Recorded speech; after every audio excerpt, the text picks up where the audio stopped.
اعوذ باللہ من الشیطان الرجیم بسم اللہ الرحمن الرحیم رب اشرح لی صدری ویسر لی امری واحلل عقدۃ من لسانی یفقہوا قولی اللہم فقہنا فی الدین رب یسر ولا تعسر وتمم بالخیر وبک نستعین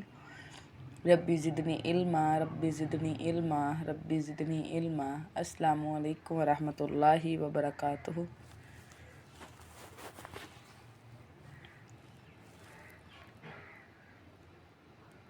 وعلیکم السلام ورحمۃ اللہ وبرکاتہ۔ کیا حال ہے آپ لوگوں کا؟ الحمدللہ، آپ سنائیں، آپ کیسی ہیں؟ ہم خیریت سے ہیں۔ الحمدللہ۔ دورہ قرآن میں الحمدللہ اللہ کے فضل سے ہمارا پارہ نمبر 13 ہے۔ ہم اپنی کلاس کا آغاز کرتے ہیں اور سورہ یوسف ہے جس کی باقیہ یاد جو ہے وہ انشاءاللہ آج ہم پڑھیں گے۔ بسم اللہ الرحمن الرحیم وما ابرئ نفسی، اور میں اپنے نفس کو بری نہیں کرتی، بلا شبہ نفس تو یقیناً برائی کا حکم دینے والا ہے مگر جس پر میرا رب رحم فرمائے، یقیناً میرا رب بے حد بخشنے والا نہایت رحم والا ہے۔ یہ عزیز مصر کی بیوی ہے۔ جب یہ بات ساری عدالت میں پہنچی ہے بادشاہ کے پاس اور سارے حقیقت سامنے آئی ہے، تو تب اس نے کیا کیا ہے کہ اپنے گناہ کا اقرار کیا ہے، اور جس طرح خیر کی اس نے بات کی ہے کہ میں یہ نہیں کہتی کہ میرا نفس جو ہے اس نے مجھے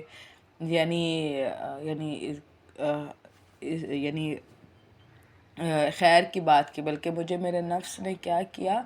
مجھے برائی کا حکم دیا۔ ٹھیک ہے، نفس بھی جو ہے وہ 3 طرح کے ہوتے ہیں، ایک وہ جو مطمئنہ ہوتا ہے، ٹھیک ہے، اور وہ نیکی کا حکم دیتا ہے، اور ایک وہ ہوتا ہے جو ملامت کرنا لوامہ ہوتا ہے، ٹھیک ہے، اور ایک نفس کیا ہوتا ہے، نفس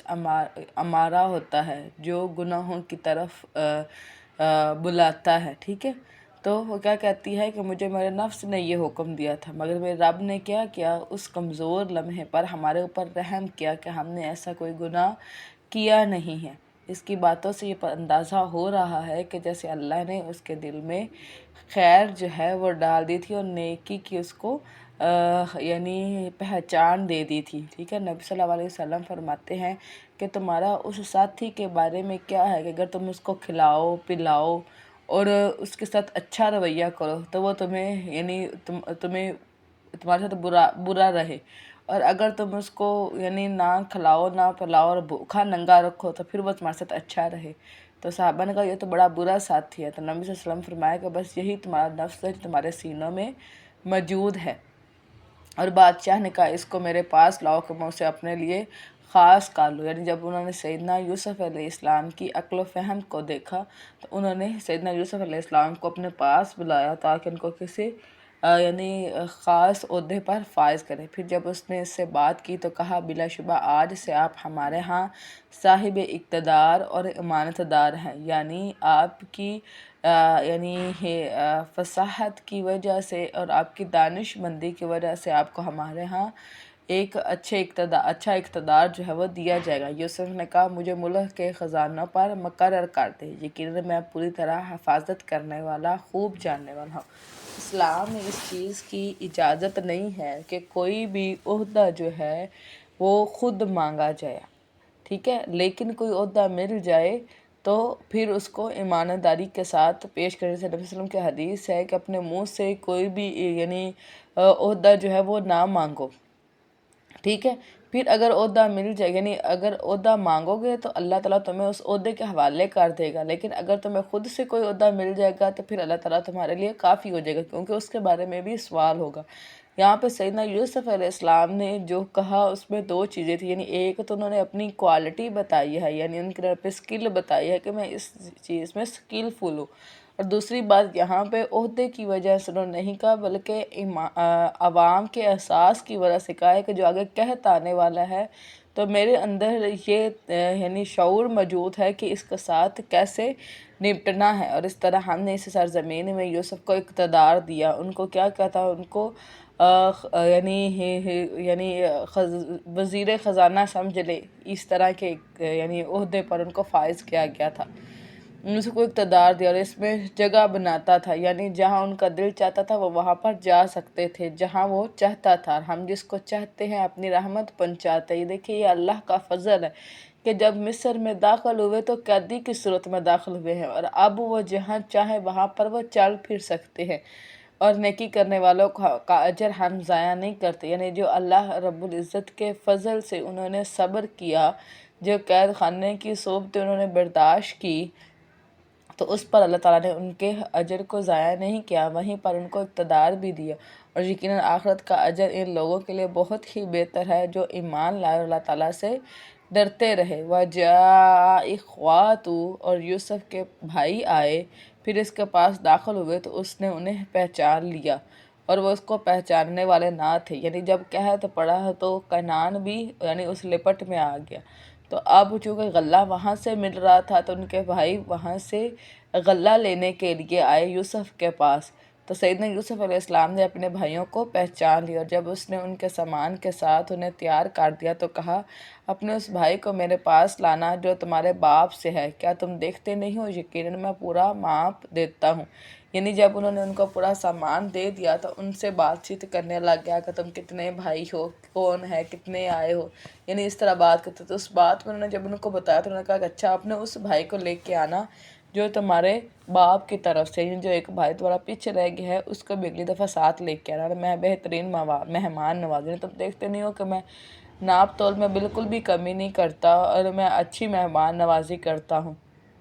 پھر اگر تم اسے میرے پاس نہ لاؤ گے تو میرے پاس تمہارے لیے کوئی ماپ نہیں، اور نہ ہی تم میرے قریب آنا۔ یعنی اگر تم اپنے اس بھائی کو نہ لے کے آئے، یعنی یہ صرف وجہ یہ تھی کہ یہ یعنی اپنے بھائی کو ساتھ لے آئے، تو انہوں نے کہا اگر تم ایسا نہیں کرو گے، اپنے اس بھائی کو ساتھ نہیں لاؤ گے، تو پھر میرے پاس تمہارے لیے کوئی بھی یعنی ماپ تول نہیں، پھر میں آپ کو غلہ نہیں دوں گا۔ انہوں نے کہا ہم اس کے بارے میں اس کے باپ کو ضرور آمادہ کریں گے، یعنی ہم اپنے باپ کو کنونس کریں گے کہ وہ ہمارے اس بھائی کو ہمارے ساتھ آنے دے، اور بلا شبہ ہم ضرور کرنے والے ہیں۔ جس طرح پہلے انہوں نے سیدنا یوسف کے بارے میں اپنے باپ کو کنونس کر لیا تھا، اب ایسے ہی بنیامین کے بارے میں کہہ رہے تھے کہ ہم اپنے باپ کو کنونس کر کے اپنے اس بھائی کو لے آئیں گے۔ اور یوسف نے اپنے جوانوں سے کہا کہ ان کی رقم ان کے کجاووں میں رکھ دو، تاکہ جب وہ اپنے گھر والوں کی طرف واپس جائے تو اس کو پہچان۔ یعنی سیدنا یوسف علیہ السلام نے اپنے غلاموں کو حکم دیا کہ ان کو مال کی رقم جو ہے وہ واپس دے دو۔ یہ وجہ صرف اس وجہ سے تھی کہ ان کے دل میں کوئی نرمی پیدا ہو اور وہ واپس آنے کے بارے میں سوچے، شاید وہ لوٹ آئیں۔ چنانچہ جب وہ اپنے باپ کی طرف لوٹ آئے تو انہوں نے کہا اے ہمارے ابا جان، ہم سے مال روک دیا گیا ہے، لہٰذا آپ ہمارے بھائی کو ہمارے ساتھ بھیج دیں تاکہ ہم غلہ ماپ لائیں۔ یعنی انہوں نے آ کر اپنے والد کو سارا ماجرا بتایا کہ اب اگر ہم اپنے بھائی کو لے کر نہ گئے تو ہمیں دوبارہ کبھی بھی جو ہے وہ اس طرح ماپ نہیں ملے گا، غلہ نہیں ملے گا، اور بلا شبہ ہم اس کی ضرورت حفاظت کرنے والے ہیں۔ یعنی انہوں نے پھر وہی بات کی جو انہوں نے سیدنا یوسف کے بارے میں بات کی تھی کہ ہم اس کی حفاظت کرنے والے ہیں۔ یعقوب نے کہا نہیں، میں اس کے بارے میں تم پر اعتبار کرتا، مگر جیسا اعتبار میں نے اس سے پہلے اس کے بھائی کے بارے میں تم پر کیا تھا۔ یعنی جب دوسرے بیٹے کا کہا تو پہلے بیٹے کا دکھ پھر یاد آ گیا کہ ایسے ہی میں نے پہلے بیٹے کی دفعہ تم لوگوں پر اعتبار کیا تھا تو اس کا نتیجہ کیا نکلا۔ سو اللہ تعالیٰ ہی بہترین حفاظت کرنے والا۔ چونکہ سیدنا یعقوب علیہ السلام بھی نبی تھے تو انہوں نے فوراً بات کو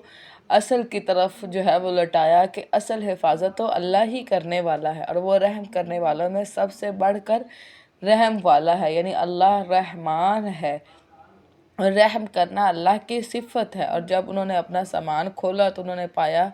کہ انہیں ان کا مال بھی واپس کر دیا گیا ہے۔ انہوں نے کہا اے ہمارے ابا جان، ہمیں اور کیا چاہیے؟ یعنی پہلے تو صرف بات کر رہے تھے، لیکن جب سامان کے اندر سے اپنی رقم بھی واپس مل گئی تو تب وہ اور پختہ ہو گئے کہ اب ہمیں کیا جائے گا، اس قحط کے دور میں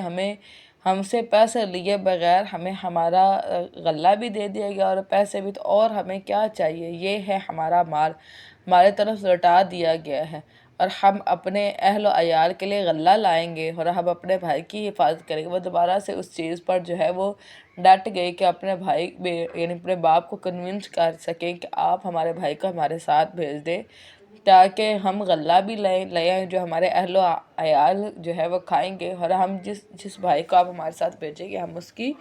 حفاظت بھی کریں گے، اور ہم ایک اونٹ کا غلہ ماپ زیادہ لائیں گے، اور یہ تو آسان ماپ ہے۔ یعنی سیدنا یوسف علیہ السلام جو ہے وہ ہر شخص کو جو ہے وہ ایک اونٹ ہی جو ہے وہ غلہ دیا کرتا تھا، اس سے زیادہ نہیں۔ تو انہوں نے کہا چونکہ پہلے ہم 10 لوگ جاتے ہیں تو 10 اونٹ لے کر آتے ہیں، تو یہ ہمارا بھائی ہے، یہ بھی ہمارے ساتھ جائے گا، تو اس طرح ہمیں غلہ زیادہ مل جائے گا، یعنی 11 اونٹ ہمیں مل جائیں گے۔ یعقوب نے کہا میں اس کو تمہارے ساتھ ہرگز نہیں بھیجوں گا جب تک کہ تم مجھے اللہ تعالیٰ کے نام کا پختہ عہد نہ دے دو، یعنی تم اللہ کے نام کی قسم جو ہے وہ مجھے نہ دے دو، تب ہی میں اس کو بھیجوں گا کہ تم ضرور اس کو میرے پاس لاؤ گے، مگر یہ اور بات ہے کہ تم سب ہی گھیر لیے جاؤ، یعنی کوئی قدرتی آفت آ جائے یا تم سب کسی ایسی مصیبت میں یعنی داخل ہو جاؤ کہ جو سب کو گھیرے ہوئی ہے، تو پھر اس میں تو آپ کا بس نہیں ہے، لیکن تم خود اس کو یعنی کوئی تکلیف نہیں پہنچاؤ گے، اس بات کی مجھے آپ لوگ قسم دو گے۔ پھر جب انہوں نے اس کو اپنا پختہ عہد دے دیا تو اس نے کہا جو ہم سب کہہ رہے ہیں اس پر اللہ تعالیٰ ضامن ہے،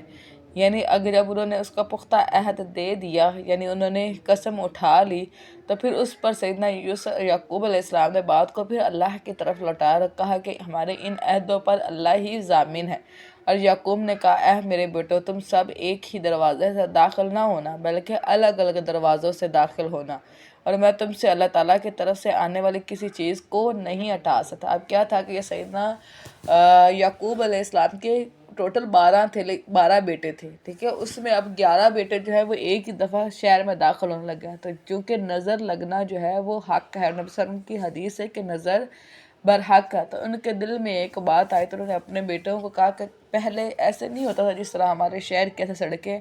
پہلے شہروں کے دروازے ہوا کرتے تھے اور ان دروازوں سے شہر کے اندر یعنی داخل ہوتے تھے لوگ، تو انہوں نے کہا کہ آپ جب شہروں کے اندر داخل ہونے لگو تو ایک ہی دروازے سے داخل نہیں ہونا بلکہ سب نے الگ الگ دروازے سے داخل ہونا تاکہ کسی کی نظر نہ لگ سکے، ٹھیک ہے۔ اور پھر انہوں نے خود ہی کہا کہ جو چیز بھی آپ کی طرف آنے والی ہے اللہ کی طرف اسے میں ہٹا نہیں سکتا، یعنی جو آزمائش، جو مصیبت، جو تکلیف تقدیر میں لکھ دی گئی ہے میں اپنے بچوں سے اس کو ہٹا نہیں سکتا۔ اور ایسے ہی نبی صلی اللہ علیہ وسلم بھی اب سیدنا حسن اور حسین کو نظر کا دم کیا کرتے تھے، اور سیدنا ابراہیم بھی جو ہے وہ سیدنا اسماعیل اور اپنے بچوں کو نظر کا دم کیا کرتے تھے۔ حکم صرف اللہ تعالیٰ ہی کے لیے، میں اسی پر ہی بھروسہ کرتا ہوں، اور لازم ہے کہ بھروسہ کرنے والے اسی پر ہی بھروسہ کریں، یعنی توکل کس پر ہونا چاہیے؟ اللہ رب العزت کی ذات پر۔ اور جب وہ داخل ہوئے جہاں سے ان کے باپ نے ان کو ہدایت کی تھی، یعنی جیسے باپ نے داخل ہونے کا کہا تھا بالکل بیٹے باپ کی اطاعت کرتے ہوئے ویسے ہی داخل ہوئے، وہ اللہ تعالیٰ کی طرف سے آنے والی کوئی چیز ان سے ہٹا نہیں سکتا تھا، مگر یعقوب کے دل میں ایک تمنا تھی، یعنی جو بھی اللہ کی طرف سے آزمائش آئے سیدنا یعقوب اس کو ہٹا نہیں سکتے، لیکن ان کے دل میں یہ تمنا تھی کہ میرے بیٹے جو ہیں وہ اکٹھے شہر کے اندر داخل نہ ہوں، جس کو اس نے پورا کیا، اور بلا شبہ وہ یقیناً صاحب علم تھا، یعنی اللہ تعالیٰ کی طرف سے سیدنا یعقوب علیہ السلام کو علم دیا گیا تھا، اس کی بنیاد پر انہوں نے یہ اپنے بچوں کو کہا تھا کہ وہ ایک ہی دروازے سے داخل نہ ہوں، اس لیے کہ ہم نے اسے سکھایا تھا، لیکن اکثر لوگ جانتے نہیں۔ یہ علم بھی ان کو کہاں سے ملا تھا؟ اللہ رب العزت سے، اور ہر علم والے کے اوپر ایک علم والا ہوتا ہے، اور یہ کڑی جو ہے وہ اللہ رب العزت پر جا کر ختم ہوتی ہے جو العلیم ہے۔ وَلَمَّا دَخَلُوا عَلَىٰ يُوسُفَ، اور جب وہ یوسف کے پاس داخل ہوئے تو اس نے اپنے بھائی کو اپنے پاس جگہ دی، اس نے کہا بلا شبہ میں ہی تمہارا بھائی ہوں، سو ان باتوں کا غم نہ کرو جو وہ عمل کرتے رہیں، یعنی جب سیدنا بنیامین کو لے کر گئے تو سیدنا یوسف علیہ السلام نے اپنے بھائی کو پہچان لیا اور اپنے بھائی کو بتایا کہ میں تمہارا بھائی جو یوسف ہوں، سو تم نے غم نہیں کرنا، یعنی جو تکالیف ان 10 سے تمہیں پہنچی ان کے عمل پر تم نے غم نہیں کرنا۔ پھر جب یوسف نے انہیں ان کے سامان کے ساتھ تیار کر دیا تو اپنے پینے کا برتن اپنے بھائی کے کجاوے میں رکھ دیا۔ اب ہوا کیا کہ جب رات ہوئی تھی تو سیدنا یوسف علیہ السلام نے ہر 2 بھائیوں کو ایک کمرے میں ٹھہرایا تھا، چونکہ وہ 11 تھے تو 2 ایک کمرے میں رک کے، تو انہوں نے کہا کہ بنیامین کو آپ میرے ساتھ جو ہے وہ ٹھہرا دیں، تو رات کو انہوں نے اپنے بھائی کو سارا کچھ بتا بھی دیا تھا، جیسے انہوں نے کہا کہ میں تمہارا بھائی یوسف ہوں، اور اس کو یہ بھی بتا دیا کہ آگے کا کیا لاہ عمل ہوگا. ٹھیک ہے. انہوں نے کیا کیا کہ اپنے غلام سے کہہ کر جو ماپ کرنے والا پیمانہ تھا وہ سونا یا چاندی کا جس کے اندر پانی بھی پیا جاتا تھا وہ انہوں نے اپنے بھائی کے سامان کے اندر رکھوا دیا. پھر ایک اعلان کرنے والے نے اعلان کیا، اے قافلے والو، بلا شبہ یقیناً تم لوگ چور ہو. یعنی جب وہ اپنا سامان پیک کر کر وہاں سے نکلنے لگے غلہ لے کر تو اناؤنسمنٹ ہوئی. انہوں نے کہا جب وہ ان کی طرف متوجہ ہوئے تو کیا چیز گم پاتے ہو. یعنی جو قافلے والے تھے انہوں نے جب اعلان سنا تو متوجہ ہو گئے کہ تمہاری کیا چیز گم ہوئی ہے. انہوں نے کہا کہ ہم بادشاہ کا پیمانہ گم پاتے ہیں، جو اسے لائے گا اس کے لیے ایک اونٹ کا بوجھ ہوگا اور میں اس کا ضامن ہوں. یعنی انہوں نے جس طرح اکثر اناؤنسمنٹ پر یہ بات کی جاتی ہے کہ جو چیز لے کے آئے گا اس کو یہ انعام ملے گا، تو ان کے لیے بھی یہی تھا کہ ان کو ایک اونٹ کا غلہ مزید دیا جائے گا. انہوں نے کہا کہ اللہ تعالیٰ کی قسم بلا شبہ یقیناً تم جانتے ہو کہ ہم اس ملک میں اس لیے نہیں آئے کہ فساد کرے، ہم چوری کرنے والے نہیں. انہوں نے اللہ کی قسم اس لیے اٹھائے کیونکہ نہ تو اللہ نے چوری کی تھی اور نہ ہی وہ اس نیت سے اس ملک میں داخل ہوئے تھے. یعنی وہ بھائی. انہوں نے کہا اگر تم جھوٹے ہوئے تو اس کی جزا کیا ہے. یعنی یہ سیدنا یوسف علیہ السلام کو یہ پتہ تھا کہ دین ابراہیمی میں چور کی سزا کیا ہے. ٹھیک ہے. یعنی اس میں چور کی سزا یہ ہوتی تھی کہ چور کو مالک کے حوالے کر دیا جاتا تھا اور وہ 1 سال غلامی میں رہتا تھا. لیکن مصر کے قانون میں یہ نہیں تھا. اس لیے انہوں نے فوراً سے پوچھا کہ تمہارے دین میں چور کی سزا کیا، یعنی تمہارے علاقے میں چور کی سزا کیا ہے. انہوں نے کہا اس کی جزا یہ ہے کہ جس کے کجاوے میں وہ پایا جائے سو وہی اس کی جزا ہے. یعنی جو چور ہے وہ مالک کے حوالے کر دیا جاتا ہے. ہم ظالموں کو ایسے ہی جزا دیتے ہیں. یعنی جو اس طرح چوری کرتا ہے ان کی یہی سزا ہے. ٹھیک ہے. چنانچہ اس نے اپنے بھائی کے تھیلے سے پہلے ان کے تھیلوں سے ابتدا کی. یعنی جب انہوں نے غلہ چیک کرنا شروع کیا کہ وہ نہیں مل رہا تو انہوں نے دوسرے بھائیوں سے ابتدا کی تاکہ شک نہ ہو. پھر اپنے بھائی کے تھیلے سے اسے نکال لیا. یعنی رکھا تو خود ہی گیا تھا. سیدنا بنیامین کے تھیلے سے وہ پیالہ جو ہے وہ نکال لیا گیا. اس طرح ہم نے یوسف کے لیے تدبیر کی کہ وہ بادشاہ کے قانون کی روح سے اپنے بھائی کو نہیں رکھ سکتا تھا. یعنی ان کے جو یعنی یہاں پہ یہ لفظ دیکھیں جو لکھا ہوا ہے دین. دین کا مطلب ہوتا ہے لا. یعنی پوری جو یعنی جس کے مطابق جو ہے آپ کا پورا لائف سٹائل چلتا ہے وہ دین ہے. یعنی یہاں پہ صرف آپ نماز روزہ حج زکوٰۃ دین نہیں ہے، یہ مذہب ہے، لیکن لائف سٹائل جو ہے وہ دین ہے. تو اب اس نے کیا کہا تھا کہ اپنے بادشاہ کے دین کے مطابق یعنی اس کی شریعت کے مطابق وہ اپنے بھائی کو یعنی کسی کو اپنے بھائی کو اپنے پاس نہیں رکھ سکتا تھا. کیوں؟ کیونکہ اس میں چوری کی سزا یہ نہیں تھی. ٹھیک ہے. تو اس نے یہ تدبیر کی تاکہ اللہ کے حکم سے تاکہ وہ اپنے بھائی بنیامین کو اپنے پاس رکھ سکے. ہم جس کے درجے چاہتے ہیں بلند کر دیتے ہیں اور ہر صاحب علم سے اوپر ایک سب کچھ جاننے والا ہے. انہوں نے کہا اگر اس نے چوری کی ہے تو اس سے پہلے اس کے بھائی نے بھی چوری کی تھی. اب یہ بھائیوں نے کہا کہ جس طرح اس نے چوری کی ہے اس سے پہلے اس کے بھائی یعنی سیدنا یوسف نے بھی چوری کی تھی. یہ بھائیوں کا سیدنا یوسف علیہ السلام پر بہتان تھا. تو یوسف نے اس بات کو اپنے دل میں چھپائے رکھا اور اسے ان پر ظاہر نہیں کیا. یعنی انہوں نے کیا کہ صحیح جب اپنے بھائیوں کی یہ بات سنی تو ان کے دل میں بڑا دکھ ہوا اور انہوں نے ایک بات کو اپنے دل میں چھپا لیا. یعنی انہوں نے ظاہر نہیں کیا، اس پر فوراً سے رد عمل نہیں کیا. اس نے کہا تم برے درجے کے لوگ ہو. یعنی یہ وہ بات تھی جو انہوں نے اپنے دل میں چھپائی رکھی اور فوراً سے اپنے بھائیوں کو نہیں کہا کہ تم برے درجے کے لوگ ہو، اور جو کچھ تم بیان کرتے ہو اللہ تعالیٰ اس کو زیادہ جاننے والا ہے. انہوں نے کہا اے عزیز بلا شبہ اس کا باپ بہت بوڑھا ہے. یعنی اب صرف یعنی ان کا تقرب حاصل کرنے کے لیے اس کو عزت دی کہ اے عزیز بلا شبہ اس کا باپ بہت بوڑھا ہے، سو اس کی جگہ آپ ہم میں سے کسی کو رکھ لیجئے. بلا شبہ ہم آپ کو احسان کرنے والوں میں سے دیکھتے ہیں. چونکہ اب وہ پیچھے اپنے باپ سے وعدہ کر کے اور اس پہ قسمیں کھا کے آئے تھے، اس لیے انہوں نے کہا کہ یعنی بھائیوں نے آپس میں مشورہ کیا اور مشورہ کر کے آ کے جو ہے وہ کہا کہ آپ ہم 10 میں سے کسی ایک کو رکھ لیں، لیکن اس کو ہمارے ساتھ جانے دیں کہ اس کا باپ بہت بوڑھا ہے، وہ اس طرح اس کی جدائی برداشت نہیں کر سکے. ان کو تو پتہ تھا کہ ان کا باپ پہلے سیدنا یوسف علیہ السلام کی جدائی میں کس طرح گھل رہے تھے۔ یوسف نے کہا اللہ تعالیٰ کی پناہ کہ ہم نے جس کی پاس اپنا سامان پایا ہے اس کے ماں سوا کسی اور کو رکھے تب تو ہم یقیناً ظالم ہیں۔ یعنی ہم ایسا کیسے کر سکتے ہیں کہ چوری کسی اور نے کی ہے اور ہم کہ جو ہے وہ رکھے کسی اور کو۔ فَلَمَّا اسْتَيْأَسُوا،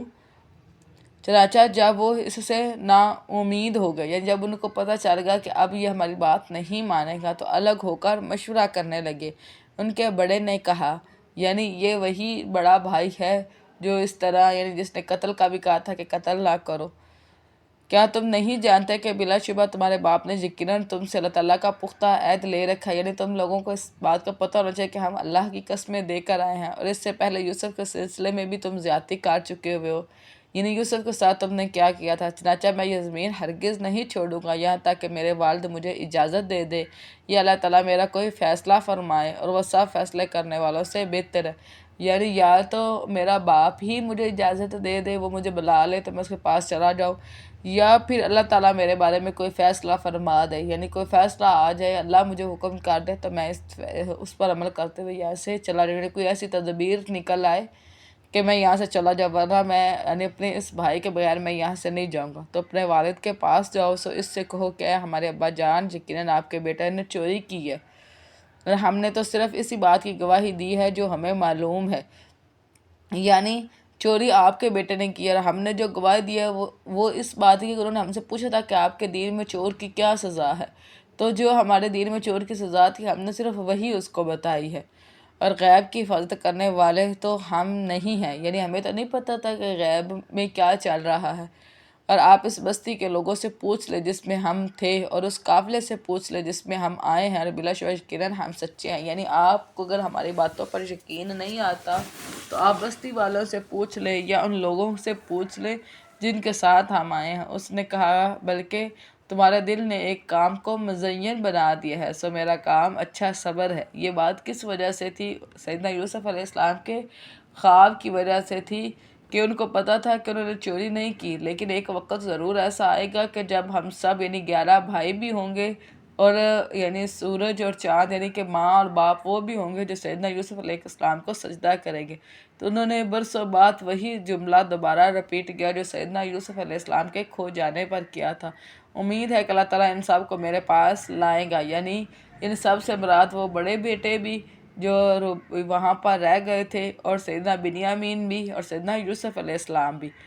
بلا شبہ سب کچھ جاننے والا کمال حکمت والا ہے۔ اور اس نے ان سے منہ موڑا اور کہنے لگا ہائے افسوس یوسف پر، یعنی جب دوسرا بیٹا گیا تو دوبارہ سے پھر پہلے بیٹے کا دکھ جو ہے ان کو یاد آ گیا، اور یوسف پر وہ افسوس کرنے لگے اور غم سے اس کی آنکھیں سفید ہو گئی، چنانچہ وہ غم سے بھرا ہوا تھا۔ یعنی سیدنا یوسف علیہ السلام کی محبت میں رو رو کر سیدنا یعقوب علیہ السلام کی آنکھیں جو تھی وہ سفید ہو گئی تھی کہ وہ ان کو وہاں اپنی آنکھوں سے نظر نہیں آتا تھا۔ بیٹوں نے کہا اللہ تعالیٰ کی قسم آپ تو یوسف ہی کو یاد کرتے رہیں گے یہاں تک کہ آپ گھل کر مرنے کے قریب ہو، یعنی اس غم میں اور سیدنا یوسف کی محبت میں گھل گھل کر آپ اتنے کمزور ہو گئے ہیں کہ آپ بستر مرگ پر پہنچ گئے ہیں یا ہلاک ہونے والوں میں سے۔ یعقوب نے کہا میں اپنی ظاہر ہو جانے والی بے قراری اور غم کا شکوہ صرف اللہ تعالیٰ ہی سے کرتا ہوں، اور میں اللہ تعالیٰ کی طرف سے وہ کچھ جانتا ہوں جو تم نہیں جانتے، یعنی میں اللہ کی طرف سے وہ جانتا ہوں یعنی مجھے یعنی اس خواب کی طرف جو تم نہیں جانتے۔ پھر اے میرے بیٹو جاؤ یوسف اور اس کے بھائی کو تلاش کرو، اللہ تعالیٰ کی رحمت سے مایوس نہ ہونا، بلا شبہ اللہ تعالیٰ کی رحمت سے کافروں کے سوا کوئی مایوس نہیں ہوتا۔ چنانچہ جب یوسف کے پاس داخل ہوئے تو انہوں نے کہا اے عزیز ہمیں اور ہمارے گھر والوں کو بڑی تکلیف پہنچی ہے، یعنی وہ بیٹے پھر دوبارہ جو ہے وہ سیدنا یوسف علیہ السلام کے پاس گئے اور کہا کہ ہمیں جو ہے وہ بڑی تکلیف پہنچی ہے اور ہم معمولی رقم لے کے یعنی اس دفعہ ہمارے پاس کوئی یہ دوبارہ آئیں، ٹھیک ہے، ہمارے پاس کوئی رقم نہیں ہے، یعنی ہمارے پاس کوئی پیسے نہیں ہیں، سو آپ ہمارا معاف پورا کر دیں، لیکن پھر بھی آپ کیا کریں کہ ہمیں غلہ دے دیں، ہم پر صدقہ بھی کریں، بلا شبہ اللہ تعالیٰ صدقہ کرنے والوں کو جزا دیتا ہے، یعنی جو اللہ کی راہ میں صدقہ کرتا ہے تو اللہ اس کو بہترین اجر دیتا ہے۔ یوسف نے کہا کیا تمہیں علم ہے جب تم نادان تھے؟ یعنی جب سیدنا یوسف علیہ السلام نے باپ کی تکلیف کو سنا تو اس وقت جو ہے سیدنا یوسف علیہ السلام نے اس کو یعنی ظاہر کر دیا اور کہا کہ تمہیں معلوم ہے جب تم نادان تھے، یعنی یہ اعلیٰ درجے کی محبت ہے یا صلہ رحمی ہے کہ انہوں نے ڈائریکٹ نہیں کہا کہ یعنی تانا دیا کہ تم نے تو میرے ساتھ یہ کیا تھا یا تم نے، بلکہ کیا کیا کہ ان کی اس غلطی کو نادانی میں سے بدل دیا کہ جب تم نادان تھے، جب تمہیں علم نہیں تھا، یعنی خود ہی ایک عذر بھی ان کے حوالے سے پیش کر دیا کہ یہ جو تم نے کیا تھا بس اس وجہ سے کیا تھا، تم نے یوسف اور اس کے بھائی کے ساتھ کیا کیا تھا۔ انہوں نے کہا کیا یقیناً تم واقعتاً یوسف ہی ہو؟ یعنی اس وقت انہوں نے ان سے پوچھا کہ اچھا تم وہ یوسف ہو؟ اس نے کہا میں یوسف ہوں اور یہ میرا بھائی ہے، بے شک اللہ تعالیٰ نے ہم پر احسان کیا ہے۔ حقیقت یہ ہے کہ جو شخص اللہ تعالیٰ سے ڈرتا ہے اور صبر کرتا ہے تو اللہ تعالیٰ بھی نیکی کرنے والوں کا اجر بلا شبہ ضائع نہیں کرتا۔ یعنی اس وقت سیدنا یوسف علیہ السلام نے سب کچھ ظاہر کر دیا اور بتایا کہ یہ اللہ کی طرف سے ہے، کہ اللہ سے جو اللہ کا تقوی جس کے سینے میں ہوتا ہے اور جو صبر کرتا ہے تو اللہ تعالیٰ ایسے لوگوں کو جزا دیتا ہے۔ یہاں پر ہمیں یہ پتہ چلتا ہے کہ یعنی صرف تقوی اور صبر، اس کا اجر صرف آخرت میں نہیں ہے بلکہ دنیا میں بھی ہے۔ یعنی جو شخص دنیا میں صبر کرتا ہے اور اللہ کا خوف اپنے سینے میں رکھتا ہے تو اللہ تعالیٰ اس کی دنیا بھی ضائع نہیں کرتا، اللہ تعالیٰ اس میں بھی اس کو اجر دیتا ہے۔ انہوں نے کہا اللہ کی قسم اللہ تعالیٰ نے تمہیں ہم پر فوقیت دی اور بے شک ہم یقیناً خطا کار تھے۔ اس وقت یعنی جس فوقیت پر وہ یعنی قتل کرنے تک پہنچ گئے تھے، اس وقت انہوں نے مان لیا تھا ہاں کہ واقعی ہی اللہ نے تمہیں دی ہے۔ یعنی پہلے تو حسد تھی، اب انہوں نے اس چیز کو ایکسیپٹ کر لیا کہ بے شک ہم یقیناً خطا کار ہے، کہ ہم نے غلطی کی۔ یوسف نے کہا تم پر کوئی ملامت نہیں، اللہ تعالیٰ تمہیں بخش دے گا اور وہ رحم کرنے والوں میں سب سے بڑا رحم کرنے والا ہے۔ کہ فوراً ہی سیدنا یوسف علیہ السلام نے اپنے بھائیوں کو معاف کر دیا۔ اور ایسے ہی جب نبی صلی اللہ علیہ وسلم فتح مکہ کے وقت جو ہے وہ مکہ میں داخل ہونے لگے تو انہوں نے پوچھا کہ تمہیں کیا لگتا ہے کہ آج میں تمہارے ساتھ کیا سلوک کروں گا؟ تو مکہ والے نے کہا کہ تم ہمارے بھتیجے ہو اور تم ہمارے بھائی ہو اور ہم نے اس سے پہلے تمہیں رحم کرنے والا ہی پایا ہے، تو ہمیں امید ہے کہ تم ہمارے ساتھ رحم کا تعلق ہی قائم کرو گے۔ تو نبی صلی اللہ علیہ وسلم فرمایا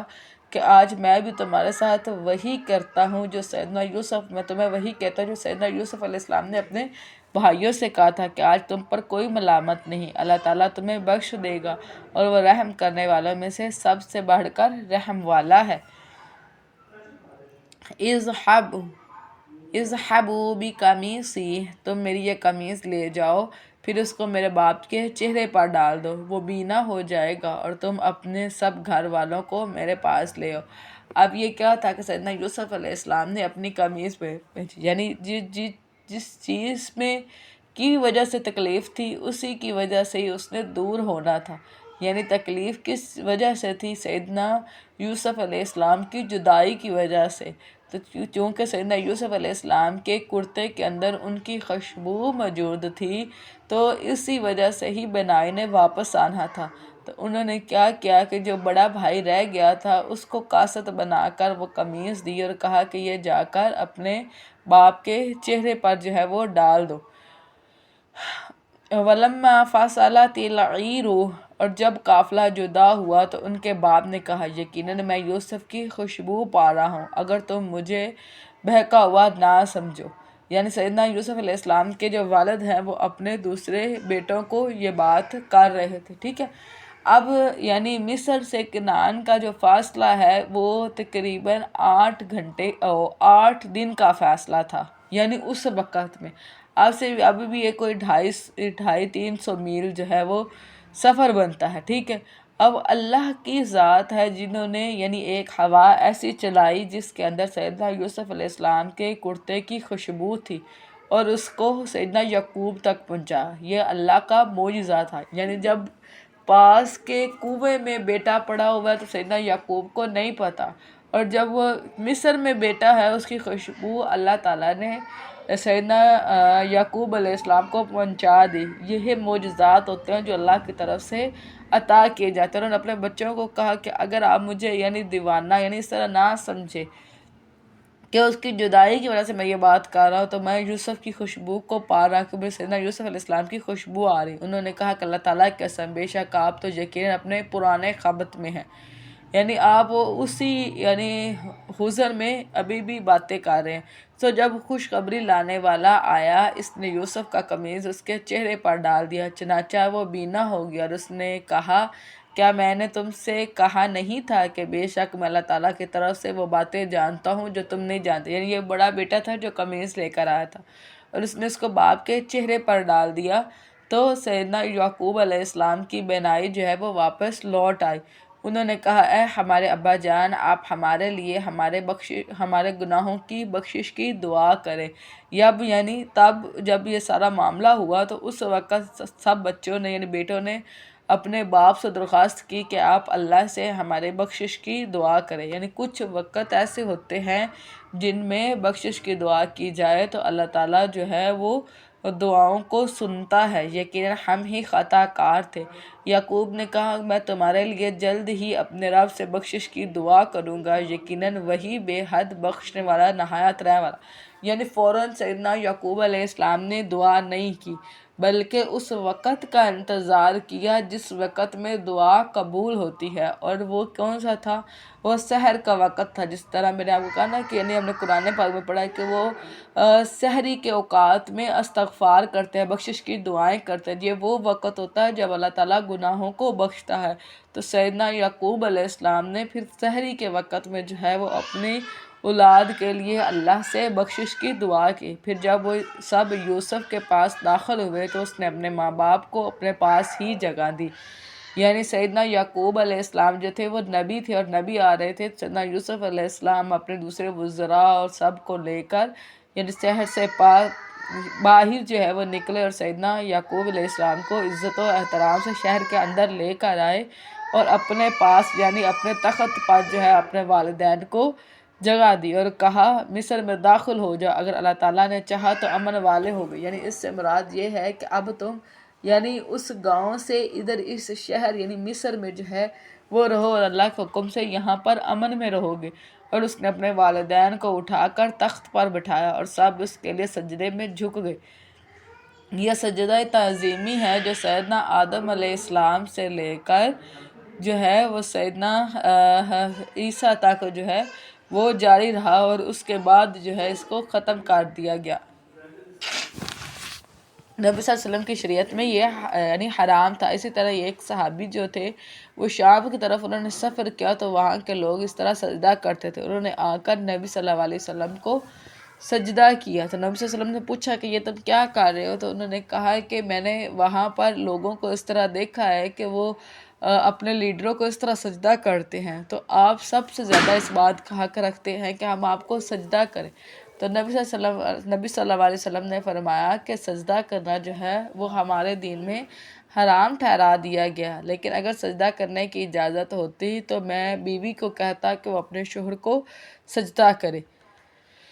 اٹھا کر تخت پر بٹھایا اور سب اس کے لیے سجدے میں جھک گئے۔ یوسف نے کہا اے میرے ابا جان، یہ میرے اس سے پہلے کے خواب کی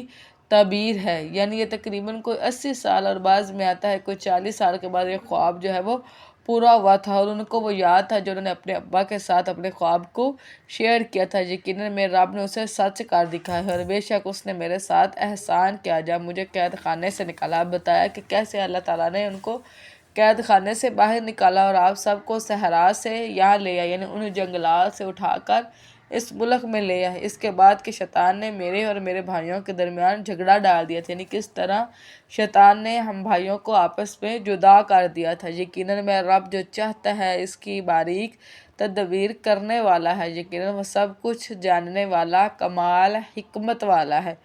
اے میرے رب، یقیناً تو نے مجھے حکومت میں سے حصہ دیا، اور تو نے مجھے باتوں کی اصل حقیقت میں سے کچھ سکھایا۔ یعنی اللہ تعالیٰ کی تمام نعمتوں کو سیدنا یوسف علیہ السلام نے گنوایا کہ کس طرح ان کو کتاب کا علم دیا گیا، اور کس طرح ان کو خوابوں کی تعبیر کا علم دیا گیا، اور کس طرح اللہ تعالیٰ نے ان کو حکومت عطا کی۔ اور اے آسمان اور زمین کو پیدا کرنے والے، تو ہی دنیا اور آخرت میں میرا مددگار ہے، مجھے مسلمان ہونے کی حالت میں وفات دینا،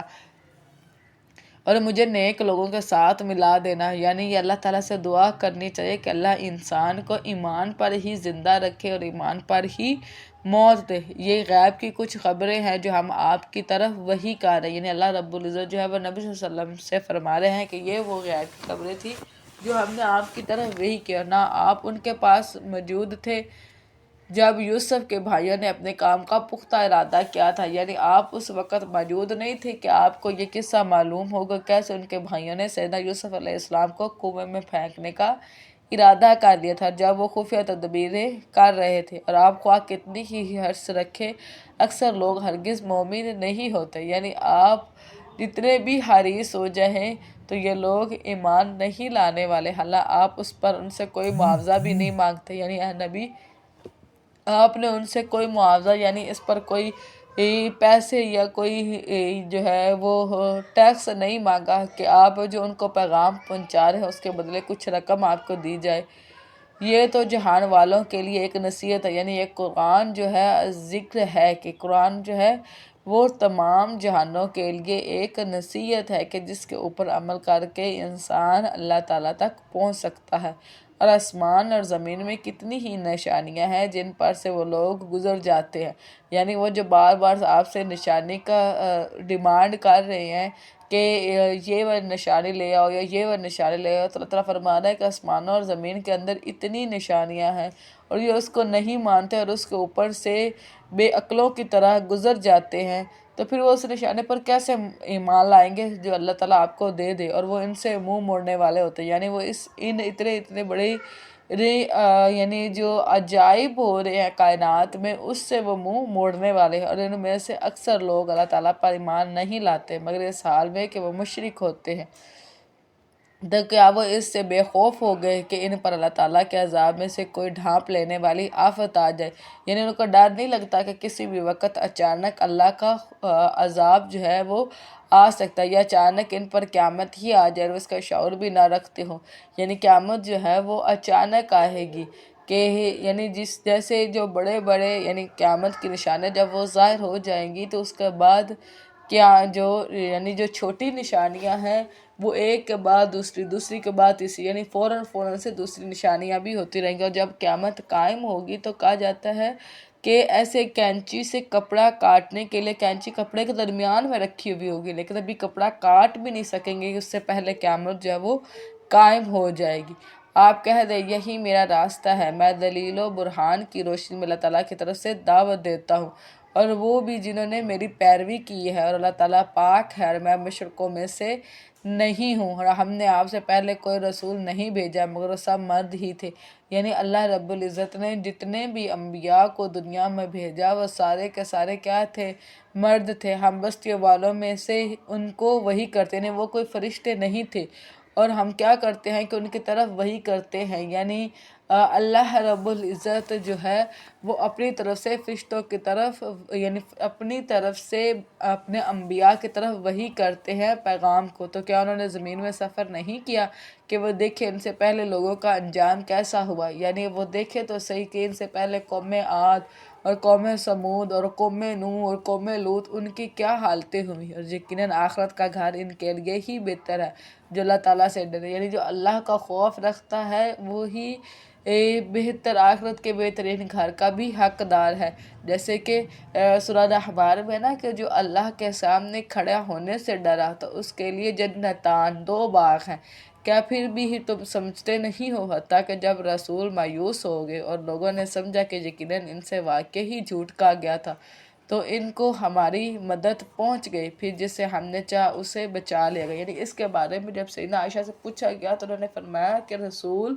آپ کو پتہ نہیں ہے کہ جو یعنی نا امیدی ہے وہ اس طرح کفر ہے. تو رسول کبھی بھی مایوس نہیں ہوتے. اس سے یہ مراد نہیں ہے کہ رسول جو ہے وہ اللہ سے نا امید ہو گئے بلکہ یہ ہے کہ جب یعنی اس طرح اللہ کی مدد یعنی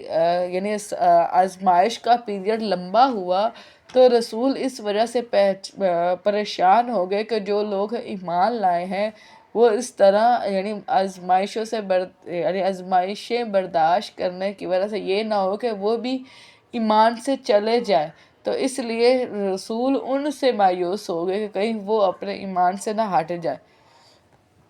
تو ان کو ہماری مدد پہنچ گئی، پھر جسے ہم نے چاہا اسے بچا لیا گیا، اور مجرموں سے ہمارا عذاب ٹالا نہیں جاتا، یعنی ایک دفعہ جب عذاب شروع ہو جائے تو پھر وہ ہٹنے والا نہیں ہے۔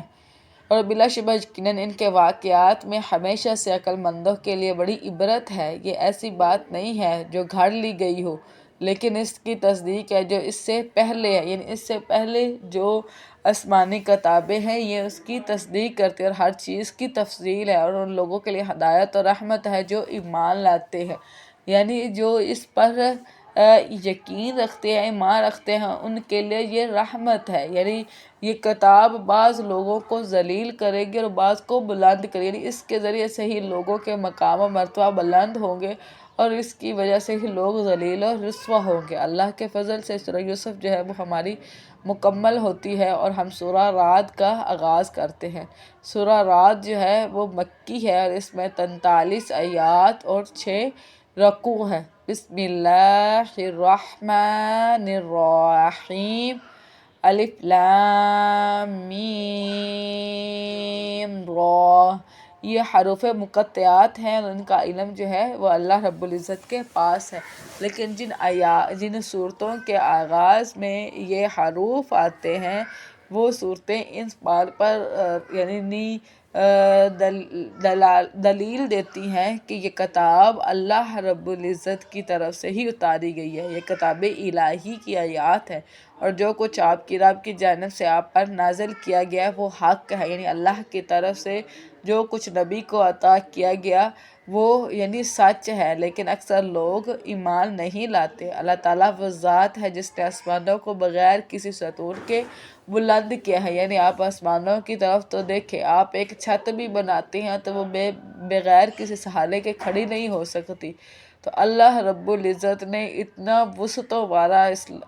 یعنی آسمان بنایا ہے کہ کہیں بھی اگر آپ جاتے ہیں تو آسمان کو اپنے اوپر پاتے ہیں، ٹھیک ہے، تو اللہ تعالیٰ نے اس کو بغیر ستونوں کے کھڑا کیا ہے، تم انہیں دیکھتے ہو، پھر وہ اپنے عرش پر بلند ہوا، یعنی اللہ رب العزت کا عرش ہے، اور عرش کے اوپر جو ہے وہ یعنی اس کے اوپر اللہ رب العزت جو ہے وہ بلند ہوئے ہیں، تو اللہ کی شان کے مطابق جیسے اللہ کو لائق ہے ہوا ویسے ہی وہ اس پر مستوی ہے، اور اس نے سورج اور چاند کو مسخر کیا، یعنی ہر ایک کا اپنا اپنا ایک سفر ہے، اور ہر ایک مقررہ مدت کے لیے چل رہا ہے، یعنی ہر ایک کو اللہ رب العزت کے حکم سے جو ہے وہ چل رہا ہے کہ ہر ایک کا سفر ہے جو اس نے مکمل کرنا ہے۔ اللہ تعالیٰ ہی سارے کام کی تدبیر کرتا ہے، اور وہ نشانیوں کو کھول کھول کر بیان کرتا ہے تاکہ تم اپنے رب کی ملاقات کا یقین کرو، اور وہی ہے جس نے زمین کو پھیلایا ہے اور اس میں پہاڑ اور دریا بنائے ہیں، اور اس میں ہر طرح کے پھل سے ایک ایک جوڑا دو دو قسم کا بنایا، یعنی اس میں ہر پھل یعنی جوڑا بنایا، یعنی اس میں یعنی ایک تو مذکر مؤنث کے حساب سے بھی ہے، اور ایک یعنی ذائقے کے اعتبار سے کہ میٹھے بھی ہوتے ہیں اور ترش بھی ہوتے ہیں، ٹھیک ہے، تو کڑوے بھی ہوتے ہیں اور میٹھے بھی ہوتے ہیں، یعنی اس طرح یعنی دو دو قسمیں بنائی ہیں۔ وہی رات کو دن پر اڑتا ہے، بلا شبہ ان لوگوں کے لیے اس میں نشانیاں ہیں جو غور و فکر کرتے ہیں، اور زمین میں ایک دوسرے سے ملے ہوئے ٹکڑے ہیں، اور انگوروں کے باغات ہیں اور کھیتیاں ہیں اور کھجوروں کے درخت ہیں، بعض کئی تناب کھجوروں کے درخت ہیں، اور یعنی اس طرح اللہ رب العزت جو ہے وہ اپنی رحمتوں کو اور اپنے فضل کو بیان فرما رہے ہیں کہ اللہ تعالیٰ نے کیسے اس زمین کو انسان کی خدمت پر لگایا ہوا ہے کہ اس کی وجہ سے یہاں پر سروائیور جو ہے وہ پاسبل ہو سکا ہے، کہ بعض کئی تنوں والے یعنی کھجور کے جو یعنی یا تو کوئی یعنی ایسے پودے ہیں جن کے تنے صرف ایک ہیں، یعنی ایک ہی جڑ ہے، اور کئی ایسے ہیں جن کے تنے بہت سارے ہوتے ہیں، یعنی بہت سارے جڑوں والے، سب کو ایک ہی پانی سے سیراب کیا جاتا ہے، یعنی اللہ کے پاس کو ملنے والا پانی ایک ہوتا ہے، لیکن ان کے ذائقے، ان کے رنگ، ان کے پھل، ان کی عمریں، ان کی یعنی پھل لانے کی مدتیں اور ان کے پھل کی مقدار، یعنی ہر ایک چیز جو ہے وہ مختلف ہوتی ہے، اور ہم ان میں سے بعض کو مزے میں بعض پر فوقے دیتے ہیں۔ اب یعنی کچھ پھل جو ہوتے ہیں وہ بڑے رسیلے ہوتے ہیں، اور کچھ پھل جو ہوتے ہیں وہ نسبتاً خشک ہوتے ہیں، بلا شبہ اس میں ان لوگوں کے لیے یقیناً نشانیاں ہیں جو عقل سے کام لیتے ہیں، اور اگر تم تعجب کرو تو تعجب کے قابل ان کی یہ بات ہے، یعنی اللہ رب العزت نبی صلی اللہ علیہ وسلم سے فرما رہے ہیں کہ آپ ان پر تعجب نہ کریں، بلکہ یعنی وہ آپ پر تعجب نہ کریں۔ یہ کوئی نئی بات نہیں ہے رسولوں کا آنا یا موت کے بعد زندہ اٹھایا جانا، کیونکہ رب نے تو پہلے بھی کچھ نہیں تھا تو اس کو پیدا کیا، تو یہ تو تعجب کی بات نہیں، بلکہ تعجب کی بات تو ان پر ہے، یعنی ان پر تعجب کرنا چاہیے کہ قابل ان کی یہ بات ہے کہ کیا جب ہم مٹی بھر کر مٹی ہو جائیں گے تو کیا واقعتاً ہم یقیناً نئی تخلیق میں ہوں گے۔ یعنی اے نبی آپ ان کی بات پر تعجب کریں کہ یہ کیسی بات کر رہے ہیں کہ یعنی اللہ تعالیٰ واپس زندہ نہیں کر سکتا، یعنی جس رب نے بنایا ہے وہ زندہ کرنے پر قادر نہیں ہے۔ یہ وہ لوگ ہیں جنہوں نے اپنے رب کا کفر کیا، اور یہی وہ لوگ ہیں جن کی گردنوں میں توق ہے، یعنی جس طرح دنیا میں اپنی خواہشات جو ہے یا اپنی ان کے جو رسم و رواج ہیں اور اپنے جو باپ دادا کا کلچر ہے اس کی وجہ سے ان کے گردنوں میں توق ہوتا ہے اور یہ دین کی طرف نہیں جھکتے، تو حشر میں اللہ رب العزت ان کی گردنوں میں توق ڈال دے گا، اور یہی آگ والے ہیں اور وہ اس میں ہمیشہ رہنے والے ہیں، اور وہ بھلائی سے پہلے برائی کو جلدی مانگتے ہیں، یعنی کیا کرتے ہیں کہ اپنے طرف سے بد دعائیں نکالتے ہیں اپنی طرف سے، یعنی کیا کہتے ہیں اچھا تم ہمیں عذاب کی وجہ سے ڈراتے ہو تو لے آؤ ہم پر عذاب۔ جیسے ابو جہل نے جب وہ بدر کے میدان میں جانے سے پہلے اس نے کہا تھا کہ اے اللہ اگر یہ تیری طرف سے دین حق ہے تو میرے اوپر پتھر برسا، تو اللہ تعالیٰ یعنی وہی فرما رہے ہیں کہ یہ بھلائیوں کے بجائے یعنی خیر کی طرف نبی کی طرف آنے کے بجائے یہ کیا کرتے ہیں برائیوں کو جلدی مانگتے ہیں، کہ نبی کو کہتے ہیں کہ اگر تو ہمیں کہتا ہے کہ عذاب آئے گا تو پھر آ جائے عذاب، یا نبی سے یہ سوال کرتے تھے کہ قیامت کب آئے گی، حالانکہ ان سے پہلے بے شک بہت سی عبرتناک سزائیں گزر چکی ہیں، یعنی ایسا نہیں ہے کہ ان کے پاس کوئی پہلے کی قصے کہانیاں نہ ہوں، یعنی ان سے پہلے بھی کیسی کیسی قومیں گزر چکی ہوئی ہیں اور ان پر کیسی کیسی سختی اور عذاب آ چکے ہیں، اور یقیناً آپ کا رب لوگوں کے لیے ان کے ظلم کے باوجود بڑی بخشش والا ہے، اور یقیناً آپ کا رب بلا شبہ بہت سخت سزا والا ہے۔ اور جن لوگوں نے کفر کیا وہ کہتے ہیں کہ اس پر اس کی رب کی جانب سے کوئی معجزہ کیوں نہیں اتارا، یعنی جو نبی کا انکار کرتے ہیں وہ نبی کے بارے میں کہتے ہیں کہ جس طرح پہلے انبیاء پر معجزے اتارے گئے اس نبی پر معجزہ کیوں نہیں اتارا گیا، بلا شبہ آپ تو محض خبردار کر دینے والے ہیں اور ہر ایک قوم کے لیے ایک رہنما ہے۔ یعنی اللہ تعالیٰ فرما رہے ہیں کہ اے نبی آپ کے ذمے صرف خبر دینا ہے، یعنی جو آپ کو ذمہ داری دی گئی ہے رسالت کی نبوت کی وہ ان کو دینا ہے، ٹھیک ہے۔ اب یہ مانے یا نہ مانے یا اس طرح اپنے یعنی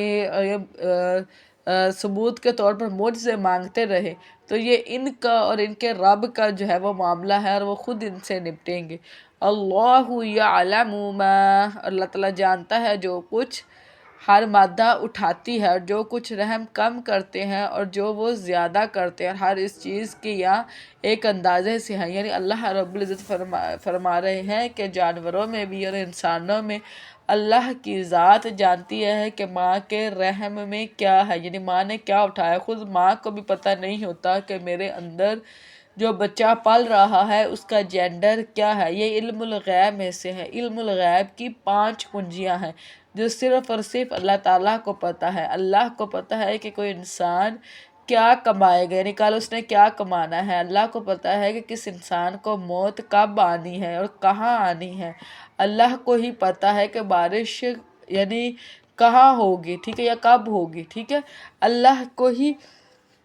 پتہ ہے کہ قیامت کب آنی ہے، اور اللہ کو ہی پتہ ہے کہ ماں کی رحم کے اندر کیا چیز موجود ہے، اور اللہ تعالیٰ اس کو ایک یعنی کچھ کو رحم کو کم کرتا ہے، یعنی جس طرح رحم سکڑنے لگ جاتا ہے یا ابورشنس وغیرہ ہو جاتے ہیں، اور جو زیادہ جیسے کچھ بچے یا جیسے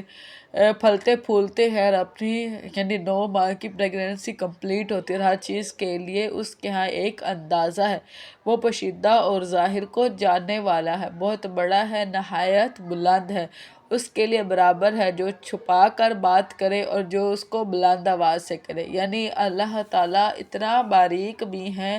کہ جس خیال نے دل کے اندر آنا ہوتا ہے نا اللہ اس کے بارے میں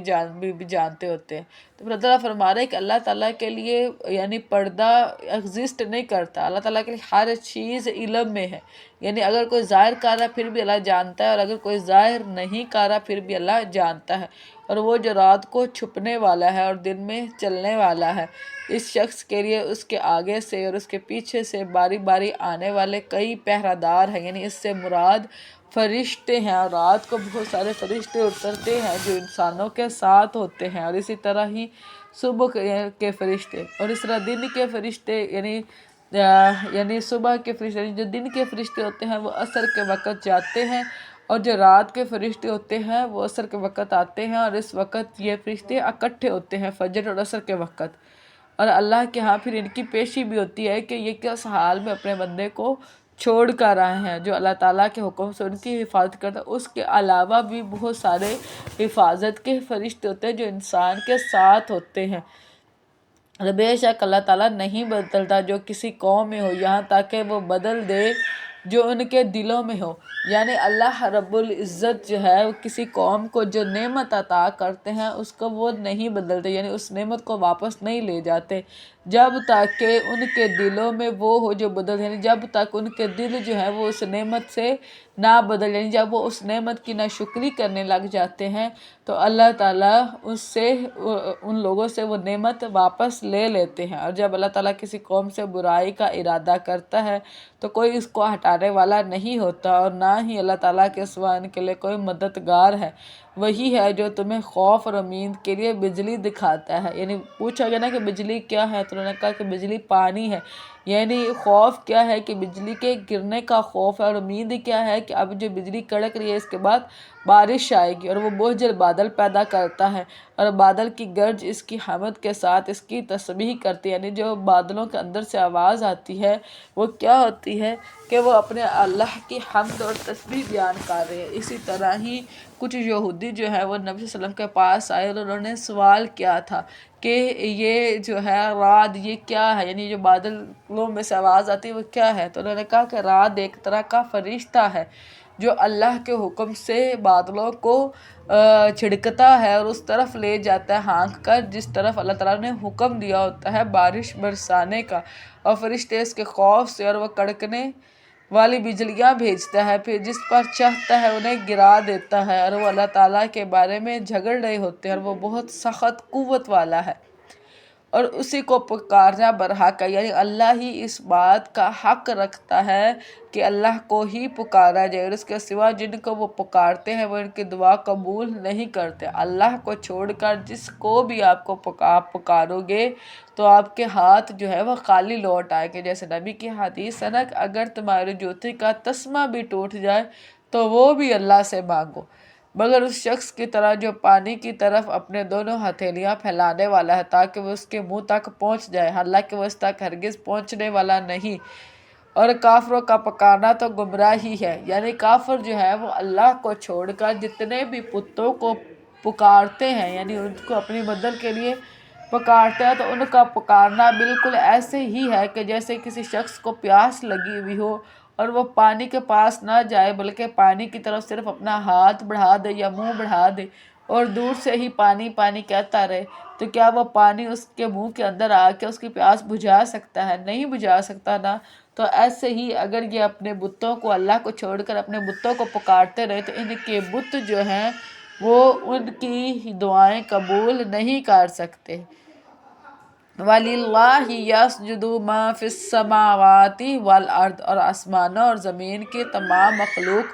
خوشی سے یا ناخوشی سے اللہ تعالیٰ ہی کو سجدہ کرتی ہے، اور صبح شام ان کے سائے بھی، یعنی ہر حال میں اللہ کو ہی سجدہ کرتے ہیں، اور تمام مخلوق جو اللہ نے تخلیق کیا ہے وہ اللہ کے آگے ہی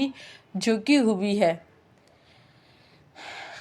آیت سجدہ ہے۔ کل آپ کہہ دیں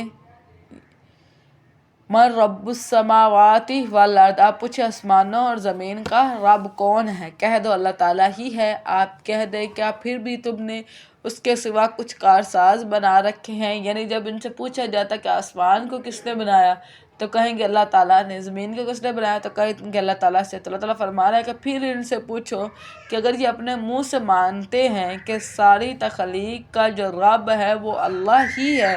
تو پھر جو ہے وہ اس کے ساتھ شریک کیوں ٹھہراتے ہو جو اپنی ذات کے لیے نفع نقصان کا بھی اختیار نہیں رکھتے، جو اپنے آپ کو نہ نفع دے سکتے ہیں نہ نقصان، وہ اپنے اوپر پڑی ہوئی گندگی کو بھی نہیں ہٹا سکتے۔ کہہ دو کیا اندھا اور بینا برابر ہو سکتے ہیں؟ یعنی جو گمراہ ہے اور جو ہدایت پر ہے، کیا دو اشخاص برابر ہو سکتے ہیں؟ یا کیا اندھیرے اور روشنی برابر ہو سکتے ہیں؟ یعنی جو نور پر ہے اور جو اندھیروں پر گمراہی پر ہے، کیا وہ دونوں برابر ہو سکتے ہیں؟ نہیں ہو سکتے۔ یا انہوں نے اللہ تعالیٰ کے شریک بنائے جنہوں نے اللہ تعالیٰ کے پیدا کرنے کی مانند پیدا کیا ہے۔ یہ اللہ تعالیٰ فرما رہے ہیں کہ اللہ کو چھوڑ کر جن کو تم شریک بناتے ہو، کیا انہوں نے بھی ویسی تخلیق کی ہے جیسی اللہ رب العزت نے تخلیق کی ہے؟ چنانچہ تخلیق ان پر مشتبہ ہو گئی، یعنی یہ تخلیق کے معاملے میں شبے پر پڑ گئی ہیں۔ آپ کہہ دو اللہ تعالیٰ ہی تمام اشیاء کا خالق ہے اور وہی ایک ہے، نہایت زبردست ہے۔ اللہ تعالیٰ نے آسمان سے پانی اتارا، چنانچہ کئی نالے اس سے اپنی وسعت کے مطابق بہہ نکلے، پھر سیلاب نے اسے ابھرا ہوا جھاگ اٹھا لیا، اور اسی طرح کا جھاگ ان چیزوں پر بھی آتا ہے جن کو زیور برتن بنانے کے لیے آگ پر تپایا جاتا ہے۔ اب یہ دو طرح کی مثالیں ہیں، ٹھیک ہے، اس کو آپ نے غور سے سمجھنا ہے۔ اس طرح اللہ تعالیٰ حق اور باطل کی مثال بیان کرتا ہے۔ چنانچہ جو جھاگ ہے سو وہ بیکار چلا جاتا ہے، لیکن انسان کو جو فائدہ دیتی ہے وہ زمین میں ٹھہر جاتی ہے، اور اسی طرح اللہ تعالیٰ مثالیں بیان کرتا ہے۔ اب اللہ رب العزت فرما رہے ہیں کہ جیسے آسمان سے پانی اترتا ہے، اس سے مراد ہے آسمان سے جو وہی یعنی ہدایت اتری ہے، ٹھیک ہے۔ اس سے کیا ہوتا ہے کہ بہت سارے نالے اپنی وسعت کے مطابق بہہ نکلتے ہیں، یعنی کیا ہوا کہ وہ ہدایت ہر طرف پھیلی اور سب نے اپنی وسعت کے مطابق اس کی ہدایت کو جو ہے وہ اپنے اوپر لیا، ٹھیک ہے۔ اب کیا ہوتا ہے کہ جب پانی بہہ رہا ہوتا ہے تو اس کے اوپر تھوڑی سی جھاگ بھی آ جاتی ہے، ٹھیک ہے۔ اب وہ جو ایک پانی کا بلبلا ہے، یعنی اس میں ایک تو یہ ہے کہ یا تو علم حاصل کرتے وقت یعنی علم کے دوران ہی علم کے بارے میں کچھ شک و شبہات ہو جانا، ٹھیک ہے، تو پھر وہ جلد ہی ختم ہو جاتی ہے، یعنی جیسے پانی کا بلبلا بنتا ہے تو ختم ہو جاتا ہے، ٹھیک ہے۔ ایسے ہی اللہ تعالیٰ فرما رہا ہے کہ جیسے یہ ببلز بنی ہے، ایسے ہی جب دھات بنائی جا رہی ہوتی ہے تو جب اس کو تپایا جاتا ہے نا تو اس کے اوپر بھی ببلز بن جاتی ہیں، لیکن ان کی جو مقدار ہے جو ان کا وقت ہے وہ بہت کم ہے، تو اصل میں جو شک و شبہات ہیں وہ ختم ہو جاتے ہیں، لیکن جو اصل چیز ہے وہ کیا ہے؟ وہ دھات جو واپس باقی رہ جاتی ہے، یا وہ پانی ہے جو زمین کے اندر اتر کر زمین کو زرخیز کرتا ہے، ٹھیک ہے۔ تو اس سے مراد جو ہے وہ ہدایت ہے کہ جب آپ علم کے لیے نکلتے ہو تو اس میں حدیثیں پڑھتے ہو، اس میں آپ قرآن پڑھتے ہو، اس میں اور آپ پڑھتے ہو، کوئی شک اور شبہ یعنی پیدا ہو جاتے ہیں، جس طرح بعض اوقات کبھی تعوذ کا پڑھنا بھول گئے یا کچھ ایسا ہوا تو کبھی یعنی کنسیپٹ نہیں کلیئر ہوئے تو کوئی شک پڑ جاتا ہے نا اس علم میں، تو اللہ تعالیٰ فرما رہے ہیں کہ وہ اللہ تعالیٰ پھر اس کو ختم کر دیتے ہیں۔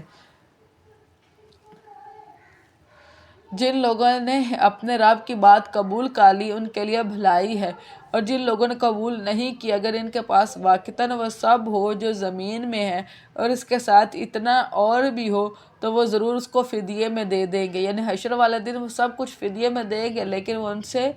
جو تکلیف ہٹائی نہیں جائے گی۔ یہی لوگ ہیں جن کا برا حساب ہوگا اور وہ ان کا ٹھکانہ جہنم ہوگا، اور وہ بہت ہی برا ٹھکانہ ہے۔ پھر کیا وہ شخص جو جانتا ہے کہ یقیناً آپ پر جو آپ کے رب کی جانب سے نازل کیا گیا وہی حق ہے، اس شخص جیسا ہو سکتا ہے جو اندھا ہے؟ یعنی ایک شخص جو اللہ اور اس کے رسول اور اس کی شریعت اور اس کی کتاب اور اس کے فرشتے اور اس کا حشر یعنی ایچ اینڈ ایوری تھنگ پر ایمان رہتا ہے، کیا اس شخص جیسا ہو سکتا ہے جو ہر چیز کا انکار کرنے والا ہو، جو اللہ تعالیٰ کے عہد کو پورا کرتے ہیں اور پختہ عہد نہیں توڑتے؟ عہدوں کے بارے میں بھی حشر والے دن جو ہے وہ سوال ہوگا، اور یہ منافق کی نشانی ہے کہ جب اس کے ساتھ عہد کیا جاتا ہے تو وہ عہد کو توڑ ڈالتا ہے، اور جو ان رشتوں کو ملاتے ہیں جن کے بارے میں اللہ تعالیٰ نے حکم دیا ہے، یہ رحم کے رشتے ہیں، اور رحم کا لفظ رحمان سے ہے، ٹھیک ہے، اور جو ان کو کاٹتے ہیں تو اللہ ان کو کاٹ دیتا ہے۔ تو یہ کون سے لوگ ہیں کہ جو صلہ رحمی کرتے ہیں، یعنی رشتے داروں کے ساتھ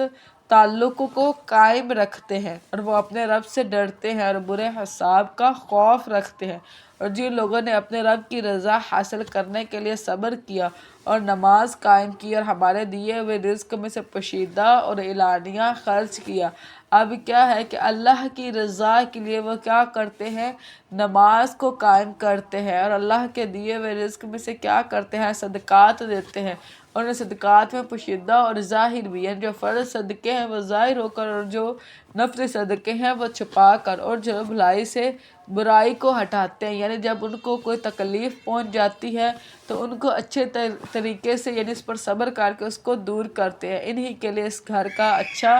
انجام ہے، یعنی اس کا بدلہ کیا ہے؟ جنت ہے، ابدی باغات ہیں جن میں وہ داخل ہوں گے، اور وہ بھی جو ان کے آباء و اجداد اور ان کی بیویاں اور ان کی اولادوں میں سے نیک ہوئے، فرشتے ہر دروازے سے ان کے پاس آئیں گے۔ اب کیا ہے کہ جو شخص نیک ہو اور اللہ تعالیٰ اس کو جنت میں داخل کر دے، ٹھیک ہے، اب اس کا بڑا اعلیٰ درجہ ہے۔ لیکن اگر اللہ تعالیٰ ان کی فیملی کے ممبرز کو جنت میں داخل کرے اور ان کے درجے کم ہو، تو اللہ تعالیٰ یہاں پر فرما رہے ہیں کہ اللہ تعالیٰ ان کی فیملی کو اس کے ساتھ ملا دیں گے، یعنی ان کو بھی اس اعلیٰ درجے کے شخص کے پاس جو ہے وہ بھیج دیں گے۔ ایسا نہیں ہوگا کہ اس اعلیٰ درجے کو کم کر کے اپنی یعنی بیوی بچے ماں باپ کے پاس بھیج دے گا، بلکہ بیوی بچے ماں باپ کو بھی اللہ تعالیٰ اس اعلیٰ درجے والے شخص کے پاس بھیج دیں گے تاکہ اس کی خوشی میں اور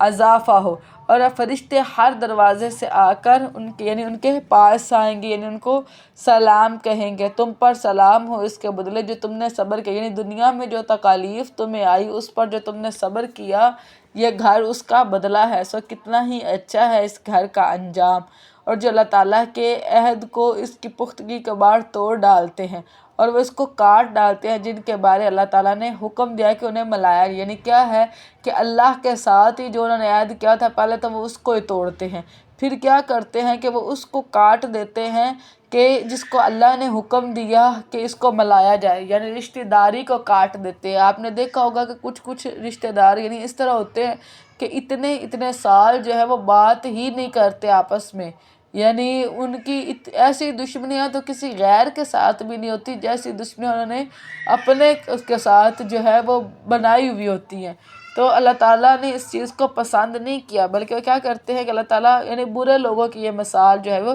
پیش کر زمین میں فساد کرتے ہیں، یعنی امن نہیں برپا کرتے، بلکہ کیا کرتے ہیں؟ جھگڑے یا جھگڑالو بن کر رہتے ہیں۔ یہی لوگ ہیں ان کے لیے لعنت ہے کہ اللہ ایسے لوگوں پر لعنت بھیجتا ہے، اور ان کے لیے گھر کی خرابی ہے، یعنی ان کے لیے برا حصہ ہے آخرت میں، یعنی وہ کیا ہے؟ جہنم ہے، ان کا اچھا گھر نہیں ہے، بالکل گھر خراب ہو رہا ہے۔ اللہ تعالیٰ جس کے لیے چاہتا ہے رزق فراخ کرتا ہے، اور جس کا چاہتا ہے تنگ کر دیتا ہے، اور دنیا کی زندگی پر ہی خوش ہو گئے، حالانکہ آخرت کے مقابلے میں دنیا کی زندگی تھوڑے کے سے سامان کے سوا کچھ نہیں۔ آخرت کے مقابلے میں دنیا کیا ہے؟ 50 سال 60 سال 10 سال 15 20 یعنی یہی ہے، میکسیمم بھی لگائیں تو کیا 60 70 سال، اس سے زیادہ کچھ نہیں۔ اور آخرت کیا ہے اس کے مقابلے میں؟ ہمیشگی کی ہے، یعنی اس میں آپ جب داخل ہوں گے تو پھر ہمیشہ وہیں رہیں گے، وہاں پر آپ کو کوئی مصیبت نہیں پہنچے گی، وہاں پہ کوئی تکلیف نہیں آئے گی، وہاں پہ کوئی بڑھاپا نہیں ہوگا، وہاں پہ کوئی بیماری نہیں ہوگی، وہاں پہ موت نہیں ہوگی، یعنی جنت ایسی عظیم ہے۔ تو اس لیے اس کے لیے کوشش کریں، اور جن لوگوں نے کفر کیا وہ کہتے ہیں کہ اس کے رب کی طرف سے کوئی معجزہ اس پر کیوں نہیں اتارا گیا؟ آپ فرمائیں کہ بے شک اللہ تعالیٰ جس کو چاہتا ہے گمراہ کرتا ہے، اور جو رجوع کرے وہ اسے اپنی طرف راہ دکھاتا ہے۔ جو لوگ ایمان لائے ان کے دل اللہ تعالیٰ کی یاد سے اطمینان پاتے ہیں۔ سن لو، اللہ تعالیٰ کی یاد ہی سے دل اطمینان پاتے ہیں، یعنی اللہ ہی کی یاد سے، الا بذکر اللہ تطمئن القلوب، کہ اللہ ہی کے دل سے انسان کو سکون ملتا ہے، اللہ کے ذکر سے۔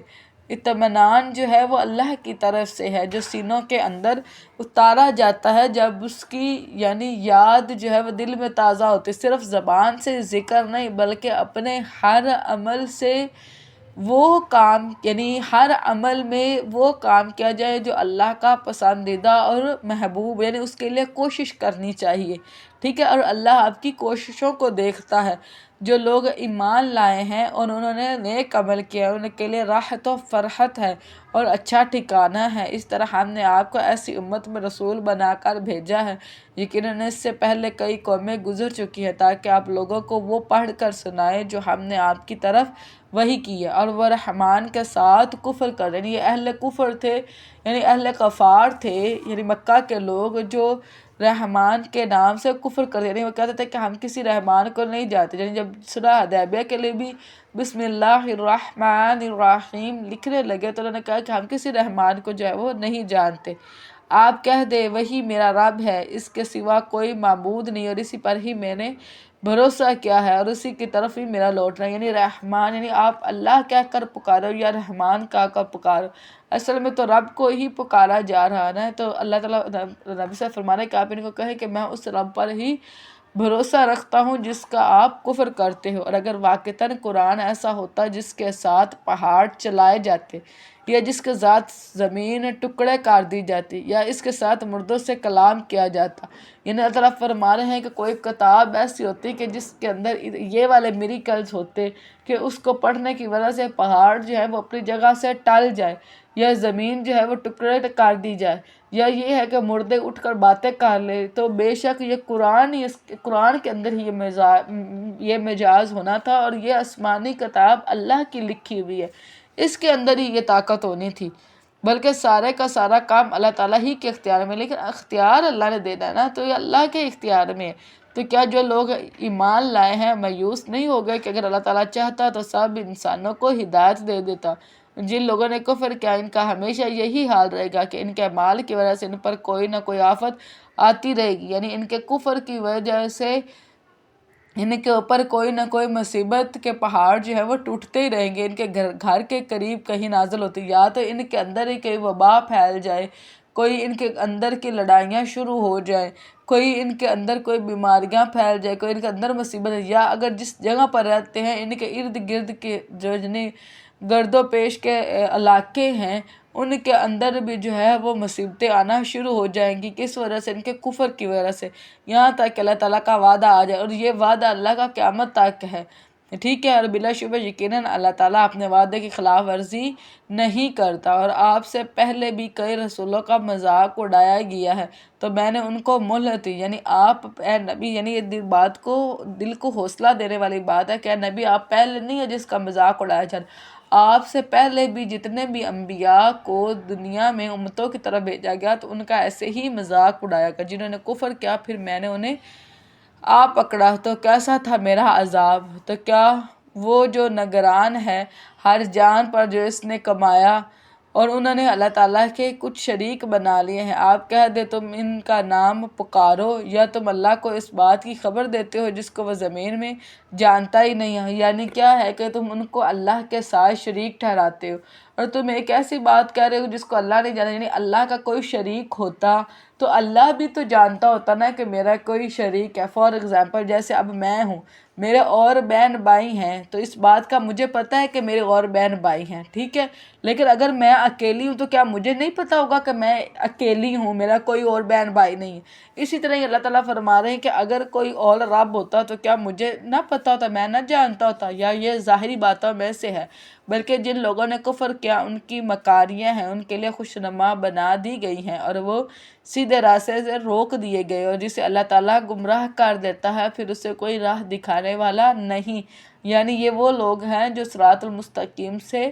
ہٹے ہوئے ہیں، ان کے لیے دنیا کی زندگی میں عذاب ہے، اور یقیناً آخرت کا عذاب تو اس سے بھی زیادہ سخت ہے، اور انہیں اللہ تعالیٰ سے بچانے والا کوئی نہیں۔ جنت کی مثال جس کا متقیوں سے وعدہ کیا گیا ہے، اس کے نیچے نہریں بہہ رہی ہیں، اس کا پھل اور اس کا سایہ دائمی ہے، یعنی جنت کے اندر جو پھل ہیں، یعنی جس طرح ایک دفعہ نماز کسوف پڑھاتے ہوئے نبی صلی اللہ علیہ وسلم نے اپنا ہاتھ بڑھایا تو صحابہ نے نماز کے بعد پوچھا کہ یا رسول اللہ آپ نے نماز کے دوران اپنا ہاتھ بڑھایا تھا جیسے آپ کوئی چیز پکڑنے والے ہیں، تو کیا تھی؟ نبی صلی اللہ علیہ وسلم نے فرمایا کہ مجھے جنت دکھائی گئی، اور میں وہاں سے ایک پھل کا گوشہ جو ہے وہ اس طرح توڑنے لگا تھا، اور اگر وہ میں توڑ لیتا تو رہتی دنیا تک آپ اس پھل کے اندر سے کھاتے رہتے، لیکن وہ پھل کبھی ختم نہ ہوتا، اور اس کا سایہ دائمی ہے۔ جنت کے وسط میں ایک درخت ہے جس کا نام طوبیٰ ہے، ٹھیک ہے، اور اس درخت کی شاخیں جو ہے وہ اتنی بڑی ہیں کہ جنت کے ہر گھر کے اندر اس کی شاخ ہے، ٹھیک ہے۔ تو اس کے وہاں پر جو درخت ہیں ان کے سائے دائمی ہیں، یعنی ہمیشہ رہنے والے ہیں۔ یہ ان لوگوں کا انجام ہے جو متقی بنے، اور کافروں کا انجام آگ ہے، اور جن کو ہم نے اس سے پہلے کتاب دی تھی وہ اس پر خوش ہوتے ہیں جو آپ پر اتارا گیا ہے، اور ان گروہوں میں سے ایسے بھی ہیں جو اس کے بعض حصے کا انکار کرتے ہیں۔ یعنی اس سے مراد وہ لوگ ہیں جو اہل کتاب تھے لیکن نبی پر بھی ایمان لے آئے تھے، جیسے سیدنا عبداللہ بن سلام تھے، جیسے سیدنا سلمان فارسی تھے، جیسے تمیم داری تھے، ٹھیک ہے۔ اور ان میں سے ایسے بھی ہیں جو بعض حصے کا انکار کرتے ہیں، یعنی زیادہ تر کا انکار کرتے ہیں، اور جو یعنی قصص ہے قرآن پاک پہ اس پر جو ہے وہ یہود ایمان رکھتے تھے۔ اور آپ کہہ دیں مجھے تو یہی حکم دیا گیا کہ میں اللہ تعالیٰ کی ہی عبادت کروں اور اس کے ساتھ شریک نہ بناؤں، میں اس کی طرف دعوت دیتا ہوں اور اس کی طرف میرا لوٹنا ہے۔ اور اسی طرح ہم نے اس کو ایک عربی فرمان بنا کر آپ پر نازل کیا ہے، یعنی اللہ رب العزت نے اس کو عربی میں اس لیے بھیجا تاکہ لوگ یہ نہ کہیں کہ یہ کیا، کہ جس پر نازل ہوا وہ تو عربی ہے لیکن جو کچھ نازل ہوا وہ عجمی زبان ہے۔ اور یقیناً اگر آپ یعنی اپنے پاس علم آ جانے کے بعد بھی آپ نے ان کی خواہشات کی پیروی کی تو اللہ تعالیٰ کے مقابلے میں آپ کے لیے نہ کوئی دوست ہوگا اور نہ ہی کوئی بچانے والا۔ یعنی اللہ رب العزت نبی صلی اللہ علیہ وسلم سے فرما رہے ہیں کہ اس کتاب کے آ جانے کے بعد، نبوت کے مل جانے کے بعد، اللہ سے علم کے عطا ہو جانے کے بعد بھی اگر آپ نے اس کتاب کو چھوڑ کر ان چیزوں کی پیروی کی جو یہ خواہش کرتے ہیں تو پھر اللہ سے آپ کو کوئی بھی بچا نہیں سکے گا۔ وَلَقَدْ أَرْسَلْنَا رَسُولًا مِّن قَبْلِكَ، اور بلا شبہ یقیناً ہم نے آپ سے پہلے بھی بہت سے رسول بھیجے، اور ہم نے ان کی بیویاں اور اولادیں بنائی تھی، اور کسی رسول کے لیے ممکن نہیں تھا کہ وہ اللہ کی اجازت کے بغیر کوئی معجزہ لے آتا۔ یعنی جو بھی رسول انبیاء یعنی دنیا میں جو ہے وہ بھیجے گئے ان کی شادیاں ہوئیں، ان کی اولادیں ہوئیں، ان کی بیویاں بھی تھی، ٹھیک ہے۔ تو اسی طرح سیدہ عائشہ سے صحابہ نے پوچھا کہ کیا آپ اس کو کیسے فرماتی ہیں، یعنی اس چیز کو کیسے دیکھتی ہے کہ انسان نکاح نہ کرے اور یعنی اللہ کی راہ میں لگ جائے؟ تو سیدہ عائشہ نے فرمایا کہ کیا تم نے قرآن نہیں پڑھا کہ قرآن میں ہے کہ ہم نے ان کی بیویاں اور اولادیں بنائی تھی۔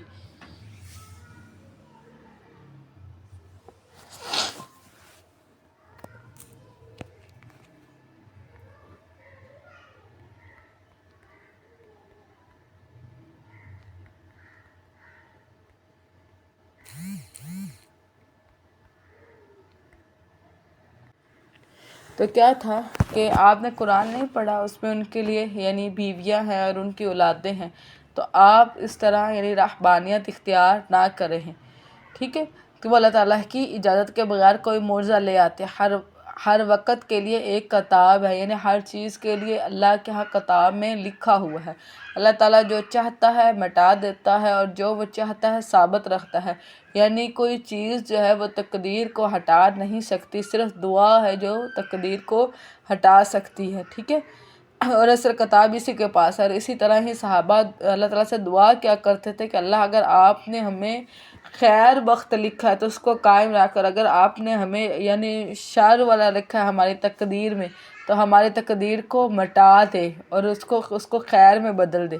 تو دعا جو ہے وہ بدلی جا سکتی، ورنہ ہر ایک چیز جو ہے وہ لوح محفوظ میں لکھی ہوئی ہے، اور جس کی ہم انہیں دھمکی دے رہے ہیں اگر اس کا کچھ حصہ ہم آپ کو دکھا دیں یا واقعتاً ہم آپ کو اٹھا لیں، یعنی جو عذاب ان کے لیے کہا جا رہا ہے یا تو ہم اس کو آپ کی آنکھوں کے سامنے ہی آپ کو وہ عذاب دکھا دیں کہ کیسے ان پر آتا ہے، یا پھر اگر ہم آپ کو اٹھا بھی لیں تو بلا شبہ آپ کے ذمہ صرف پہنچا دینا ہے،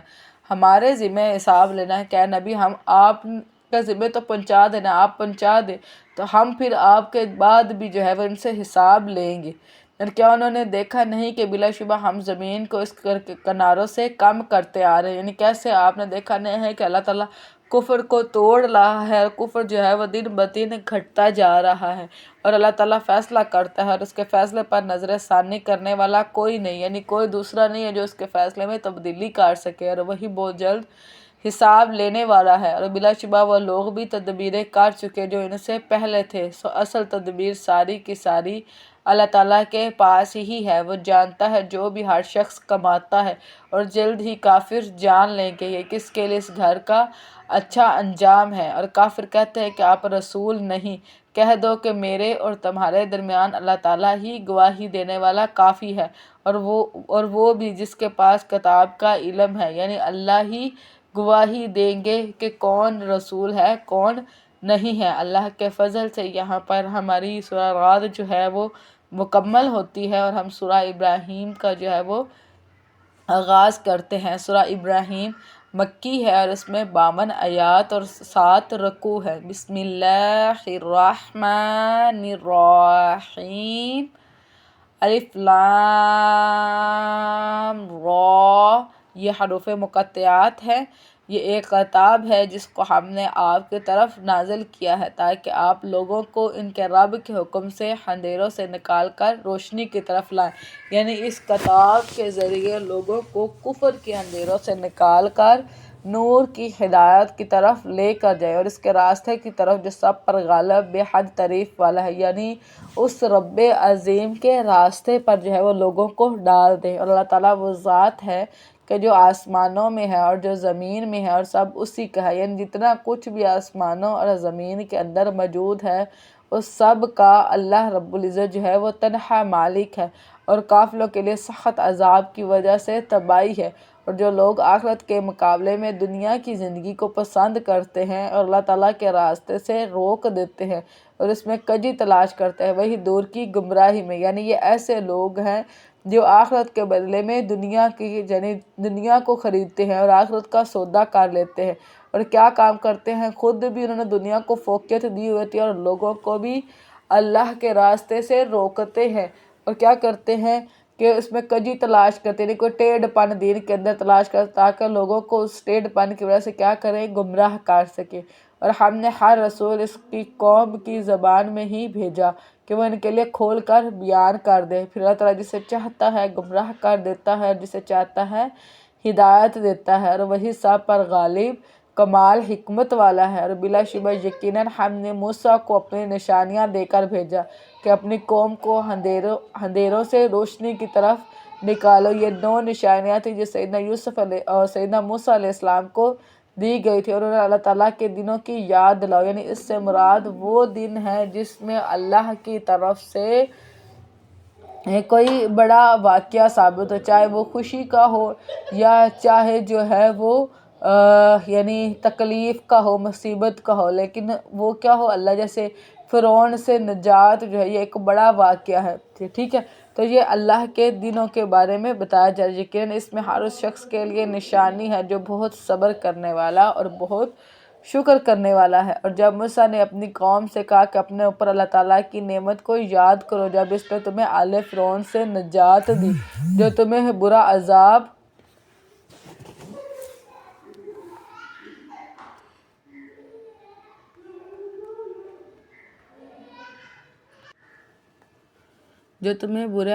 پہنچاتے تھے اور تمہارے بیٹوں کو ذبح کرتے اور تمہاری عورتوں کو زندہ رکھتے، یعنی یہ بہت بڑی آزمائش تھی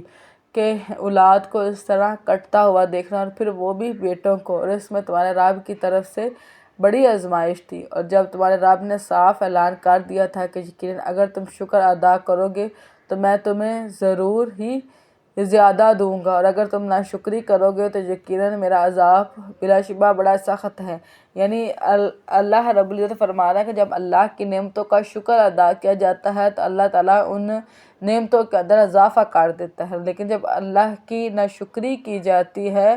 تو اللہ تعالیٰ ان نعمتوں کو واپس لے لیتا ہے۔ اور موسیٰ نے کہا کہ اگر تم بھی کفر کرو گے اور زمین کی تمام مخلوق بھی، تو بلا شبہ اللہ تعالیٰ یقیناً بڑا بے پرواہ ہے، بے حد تعریف کرنے والا، یعنی اگر تم بھی ناشکری کرو اور جتنے زمین کے لوگ ہیں وہ سارے کفر پر اتر آئیں تو تو یہ چیز اللہ کی شان کو کم نہیں کر سکتی۔ اگر سارے مومن ہو جائے اور سب اللہ کی حمد بیان کریں تو یہ چیز اللہ کی شان کو بڑھا نہیں سکتی۔ اللہ تعالیٰ غنی ہے، اس چیز سے بے پرواہ ہے۔ کیا تمہیں ان کی خبر نہیں پہنچی جو تم سے پہلے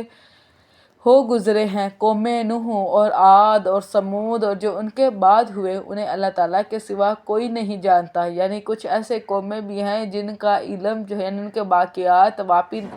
یعنی نہیں ہیں، لیکن اللہ ان کے بارے میں جانتے ہیں، اور ان کے رسول ان کے پاس روشن نشانیاں لائے تھے تو انہوں نے اپنے ہاتھ اپنے منہوں میں لٹا دے۔ یعنی کیا ہے کہ جس طرح غصے کی وجہ سے انسان دانتوں کو چبانے لگ جاتا ہے، تو انہوں نے کیا کیا کہ اپنی انگلیاں چبانے لگ گئے، اور انہوں نے کہا کہ تمہیں جو دے کر بھیجا گیا ہے واقعتاً ہم اس کو نہیں مانتے، اور بلا شبہ ہم یقیناً اس کے متعلق بے چین کرنے والے شک میں ہیں جس کی طرف تم ہمیں دعوت دیتے ہو۔ یعنی جس چیز میں آپ ہمیں دعوت دے رہے ہو ہم اس کا یقین ہی نہیں ہے، بلکہ ہم کیا ہیں، شک میں ہیں۔ ان کے رسول نے کہا کیا اس اللہ تعالیٰ کے بارے میں بھی شک میں ہو جو آسمانوں اور زمین کو پیدا کرنے ہو؟ یعنی اللہ کے بارے میں شک میں ہو کہ جو اتنی بڑی زمین اور آسمان کا تنہا وارث ہے، وہ تمہیں بلاتا ہے تاکہ تمہارے گناہوں کو معاف کر دے۔ یعنی اللہ تعالیٰ تمہارے گناہوں کو معاف کر دے اور تمہیں ایک مدت مقررہ تک مہلت دے۔ یعنی جتنا تمہارا وقت موت کا لکھا ہوا ہے وہ تمہارے مہلت کا وقت ہے۔ انہوں نے کہا کہ تم اور کچھ نہیں مگر ہمارے جیسے ہی انسان ہو، تم چاہتے ہو کہ ان سے ہمیں روک دو۔ یعنی وہ رسول کی بات کو ویسے نہیں لیتے تھے کہ یہ ہماری اصلاح کر رہے، بلکہ وہ کیا کہتے تھے کہ تم ہمارے ہی جیسے انسان ہو، تو بس یہ کام صرف تم اس لیے کہہ رہے ہو کہ تم ہمیں ہمارے بتوں سے روک دو جن کے ہمارے باپ دادا عبادت کرتے تھے، چنانچہ تم ہمارے پاس کوئی واضح دلیل لاؤ۔ یعنی کوئی ایسی بات جس سے یہ ثابت ہو جائے کہ تم سچے ہو۔ ان کے رسولوں نے ان سے کہا کہ ہم کچھ نہیں مگر تمہارے ہی جیسے انسان ہیں، کہ ہاں یہ بات واقعی ٹھیک ہے کہ ہم تمہارے ہی جیسے انسان ہیں، تمہاری جیسے ہی کھاتے ہیں پیتے ہیں، بازاروں میں چلتے ہیں، شادیاں کرتے ہیں، آل اولاد والے ہیں، لیکن اللہ تعالیٰ اپنے بندوں میں سے جس پر چاہتا ہے احسان فرماتا ہے۔ لیکن برتری کیا ہے کہ جس پر اللہ احسان فرما دے، ہمارے لیے ممکن نہیں ہے کہ ہم تمہارے پاس اذن الہی کے بغیر کوئی دلیل لائیں۔ یعنی ہم اللہ کے حکم کے بغیر اپنی طرف سے تمہارے پاس کوئی معجزہ گھڑ کر نہیں لا سکتے، اور ہمیں کیا ہے کہ ہم اللہ تعالیٰ پر بھروسہ نہ کریں، حالانکہ اس نے ہمیں ہمارے راستے دکھایا، یعنی اس نے ہمیں ہدایت کا راستہ دکھایا ہے، تو ہم اس کو اب چھوڑ دیں، اور جو بھی تکلیف تم ہمیں دو گے اس پر یقیناً ہم ضرور صبر کریں گے۔ یعنی جو بھی آزمائش ہم پر آئی اس پر ہم کیا کریں گے، صبر کریں گے۔ صبر جو ہے وہ نیکی ہے، بس بھروسہ کرنے والوں پر لازم ہے کہ اللہ تعالیٰ پر ہی بھروسہ کریں۔ اور جن لوگوں نے کفر کیا انہوں نے اپنے رسولوں سے کہا کہ یقیناً ہم تمہیں ضرور اپنی زمین سے نکال دیں گے۔ سیدنا شعیب علیہ السلام کو کہا، جیسے نبی صلی اللہ علیہ وسلم کے نکلنے کے لیے پروپیگنڈے بنائے گئے، جیسے سیدنا لوط علیہ السلام کو کہا گیا کہ آپ اگر اتنے ہی نیک ہے تو یعنی یہاں سے نکل جائے، نکال دے یا لازمت تم ضرور ہماری ملت میں واپس آ جاؤ گے، یعنی ہمارے دین میں آ جاؤ گے۔ تو ان کے رب نے ان کی طرف وحی کی کہ یقیناً ہم ان ظالموں کو ضرور ہلاک کر دیں گے، اور یقیناً ہم ان کے بعد تمہیں ضرور زمین میں بسائیں گے۔ یہ اس کے لیے ہے جو میرے سامنے کھڑا ہونے سے ڈرے اور میری وعید سے ڈرے۔ یعنی اس کو یہ وعدہ دیا جا رہا ہے جو اللہ کا خوف رکھے گا۔ انہوں نے فیصلہ طلب کیا اور ہر سرکش اناد رکھنے والا نامراد ہوا۔ یعنی یہ کیا ہے کہ جہنم کے اندر ہر سرکش متکبر شخص جو ہے وہ جہنم میں داخل ہوگا، اور اسی طرح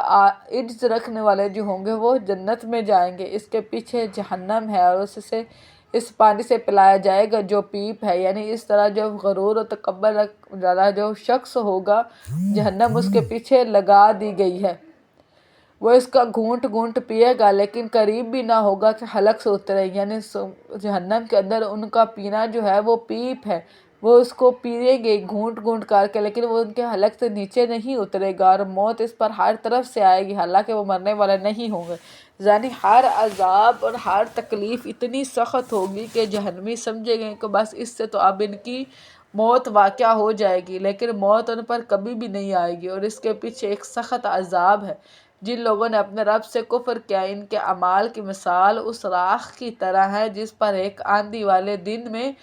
تند ہوا چل پڑے، جو بھی انہوں نے کمایا تھا اس میں سے وہ کسی پر بھی قادر نہیں ہوں گے۔ یعنی جو بھی انہوں نے نیک اعمال کمایا، جس کو سمجھتے ہیں کہ ہم اتنی چیریٹی دیتے ہیں، ہم یہ نیکی کے کام کرتے ہیں، چونکہ وہ اللہ پر یقین کے مطابق نہیں ہیں اور چونکہ وہ سنت رسول کے مطابق نہیں ہیں، تو حشر والے دن وہ ایسے خس و خاشاک ہوں گے، یعنی وہ ان کا کوئی وزن نہیں ہوگا جس طرح خاک کا کوئی وزن نہیں ہوتا۔